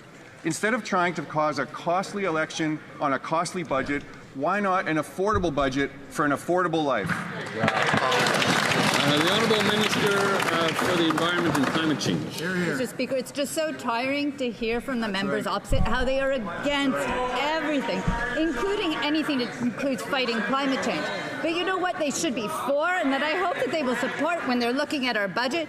They should be looking at a national school food program that helps support young people when they're in schools. They should be there to help support Canadians. That is what we do on this side of the House. We shouldn't be always hearing from them and how they're against everything. Let's hear something positive. Let's hear a positive vote on the budget. The Honourable Member, l'Honourable Député de Dorval. The Honourable Member for Dorval, Lachine, La Salle. Mr. Speaker, Canada recently hosted our G7 partners in Toronto to advance the G7 Critical Minerals Alliance, international energy security, and the protection of our shared environment. Can the Minister explain how the Canada-led alliance will help stabilize prices for key minerals, protect us from coercive supply disruptions, and result in good jobs and cleaner, more affordable, and climate-competitive energy technologies for Canadians and Quebecers. Thank you very much. The Honourable Minister of the Environment and Climate Change. Thank you, and I thank you for the question. It was an honour for me and for the Minister of Energy and Natural Resources to host the G7 Energy and Environment Ministers meeting in Toronto. We discussed important things like secure supply, the circular economy, and critical minerals. Canada also secured 25 new investments, including several in Quebec, with 9 allied countries, to unlock $6.4 billion worth of critical minerals projects. And we agreed also on price stabilization tools. Member for Halliburton, Kawartha Lakes. For 10 years, the Liberals have promised that their massive deficits will lead to more jobs and investment in Canada. It hasn't. Tomorrow, we will see another budget packed with more inflationary spending. The result, Holseg Canada announced the closure of their Lindsay plant, putting 130 people out of work. After 10 years of this Liberal government, manufacturers are closing, costs are soaring, and investment is fleeing. And just the other week, the Prime Minister told Canadians that they need to be prepared to make sacrifices. For those families dealing with job loss, high grocery prices, and a housing market out of reach, what other sacrifices should Canadians be prepared to make? Mr. Speaker, this budget will be about protecting jobs, making sure that we protect our communities. This budget will be about building Canada and creating new jobs across the country like we've never seen before. And this budget will be about empowering Canadians, making sure that they have trust and confidence in their future and in the prosperity of this country. And that's why the Conservatives should vote for it. The Honourable Member for Halliburton, Kawartha Lakes. Speaker, we have 130 people out of work in Lindsay, Ontario. That, combined with the latest hunger count report, shows Canadians are struggling like never before. Food bank visits hit 2.2 million in March, nearly double pre-pandemic levels. 1/3 of clients are children. Almost 1 in 5 have a job but can't make ends meet. Yet this government continues to impose hidden taxes, including the industrial carbon tax on fertilizer and farm equipment, which drives food prices even higher. Instead of trying to cause a costly election on a costly budget, why not table an affordable budget for an affordable life? Hear, hear. Honorable Minister. Mr. Speaker, we know there are trade tensions right now. We know that some tariff industries are particularly affected, and it will be my pleasure to work with my colleague to make sure that we're able to bring support to his community, particularly OSAG and OSAG workers. That being said, this budget will be doing just that, making sure that we protect jobs, making sure that we build the country, and making sure also that we empower Canadians. Looking forward to his support. Hear, hear. The Honourable Member for York Durham. Every dollar that this Liberal government spends comes out of the pockets of hard-working Canadians in the form of higher taxes and higher inflation. Take the hidden fuel standards tax, which will raise the price of gasoline by 17 cents a litre and diesel by 16 cents a litre. A tax on the trucker that delivers the food is a tax on the mum or the dad buying that food in the grocery store aisle. It's a tax on young Canadians. It's one more sacrifice that this Prime Minister is asking the next generation to make. Instead of a costly budget and a costly election, why not eliminate the fuel standards tax and bring forward an affordable budget for an affordable life? The Honourable Minister of the Environment. Mr. Speaker, it is so tiring to hear about these imaginary taxes. Let's focus on reality. In reality, this budget that we'll be presenting tomorrow is going to be providing positive support for Canadians that they're looking for. They want us to build Canada. They want us to build it well. We want to talk about a cost to future generations. It's hearing from the opposite side about how they will do nothing to fight climate change. We are going to keep on standing up for Canada. We're going to keep on building Canada. We're going to build it well. The Honourable Member for Hull-Aylmer. Mr. Speaker, last week Canadians watched with horror as Hurricane Melissa, which was the strongest hurricane in the Caribbean's history, tore through the region, leaving widespread destruction in its wake. Hundreds of thousands of people were affected, lives were lost, homes and infrastructure were damaged and destroyed, families were affected by the flooding and landslides. As the people of Jamaica, Cuba, and Haiti across the region begin the difficult work of reconstruction and recovery, can the Secretary of State for International Development talk about what Canada is doing? The Honourable Secretary of State for International Development. Hurricane Melissa has left heartbreaking devastation in its wake, and we stand with the people of the Caribbean in this moment of crisis. Last week, we announced $7 million in emergency relief, allowing partners to scale up the delivery of food, water, health services, and other essential aid. This builds on long-standing work to strengthen disaster preparedness in the Caribbean and support for the United Nations Emergency Response Fund, which released an additional $8 million in assistance. And this weekend, a Canadian team was on the ground with the Caribbean and assessing what more Canada can do. Thank you. Member for Cloverdale, Langley City. Cloverdale's Maurizio Zanetti runs a Canadian-owned company that's doing everything right, feeding families, employing Canadians, and doing whatever he can to keep affordable food on our tables. But thanks to the Liberals' new front of packaging labeling rules, regulations that have nothing to do with food safety, he's now facing a $2.2 million compliance bill. Across the industry, the cost will top $100 million, and prices are going to rise, and contracts are being canceled, all because of red tape politics. So the Prime Minister, will he stop trying to engineer a costly election on a costly budget and instead scrap the costly labeling tax? The Honourable Minister of Jobs and Families. Mr. Speaker, imaginary tax after imaginary tax after imaginary tax. But when the Conservatives had the chance to stand up for families, whether it was to vote for school food programs, whether it's to vote for tax cuts for Canadians, whether it's to vote in the skilled trades training that provides those great paying jobs, I sure hope they're not going to vote against personal support workers' tax credits. But that's what it's looking like, Mr. Speaker. They're lining up to vote against what the things that Canadians need. They're driving for a Christmas election. It's so obvious. Mr. Speaker, when are they going to stand with Canadians? The Honourable Member for Vancouver East. The NDP secured $4.3 billion in funding to address urgent unmet housing needs for Indigenous, Inuit and Métis peoples living away from their home community.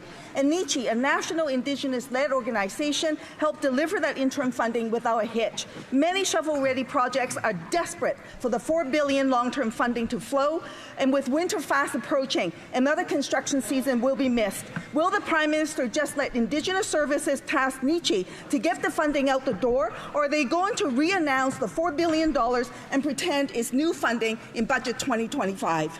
Okay. The Honourable Parliamentary Secretary. Thank you, Mr. Speaker. Generations of underinvestment and systemic discrimination have created a serious shortage of safe, affordable housing and supports for Indigenous peoples across Canada. Build Canada Homes will help address this by financing affordable housing at scale across the housing continuum, in collaboration with provinces, territories, and Indigenous partners. It offers flexible incentives to support non-market and Indigenous housing providers to build the affordable housing people need. Build Canada Homes is actively engaged with Indigenous governments, provinces, territories, and builders to identify early.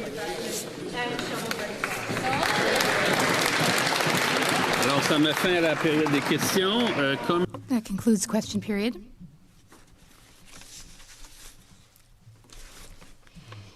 It is 3:12, and the House will now proceed to the taking of the deferred recorded division of bills at report stage. For C3, calling the members. All right, gang. So we're going to wrap it up right there. It looks like they're tossing in the towel as well. What an interesting week we have coming up in Canadian federal politics. Wait until that budget bomb is dropped tomorrow. Like, last year's budget was $42 billion over the deficit. I'm guessing he's going to triple it. He's going to go for 130, something crazy like that. It's time for Canadians to start paying attention to what is actually happening and separate themselves from what they thought they knew. Like, if you thought that there was two parties and there's the Conservatives and there's the Liberals and it's a balance between good and evil, nope. It's completely, that's out of the question by now.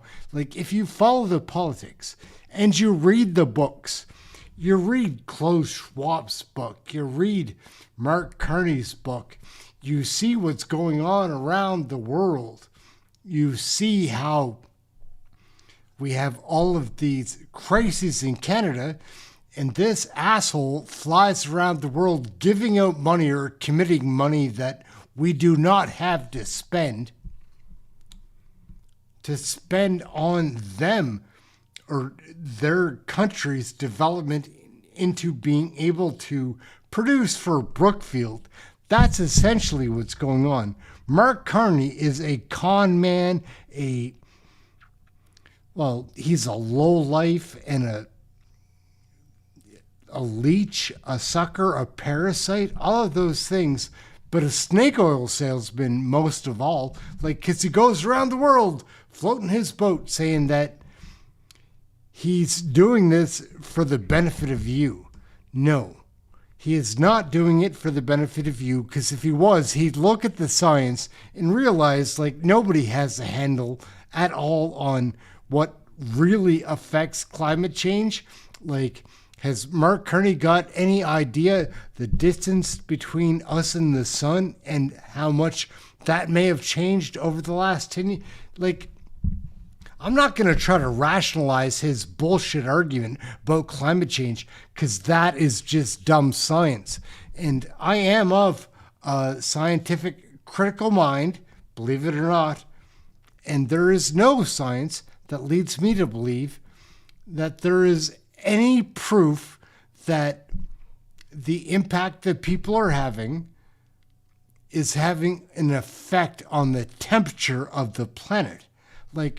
I don't agree with pollution, man. I see somebody throw garbage out their car window, I'm offended. I don't like that stuff at all. Clean it up, put it in the garbage. We've got programs for that.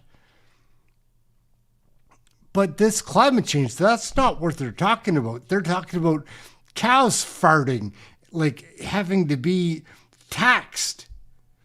Give me a break. Mark Carney, I can't believe that by now you haven't been like Charlie Kirk, because there's got to be somebody out there that's crazier than I am, because I won't do that. But there's got to be somebody else that realizes what kind of a threat you are to the society of so many people behind you, or below you, in the monetary scheme.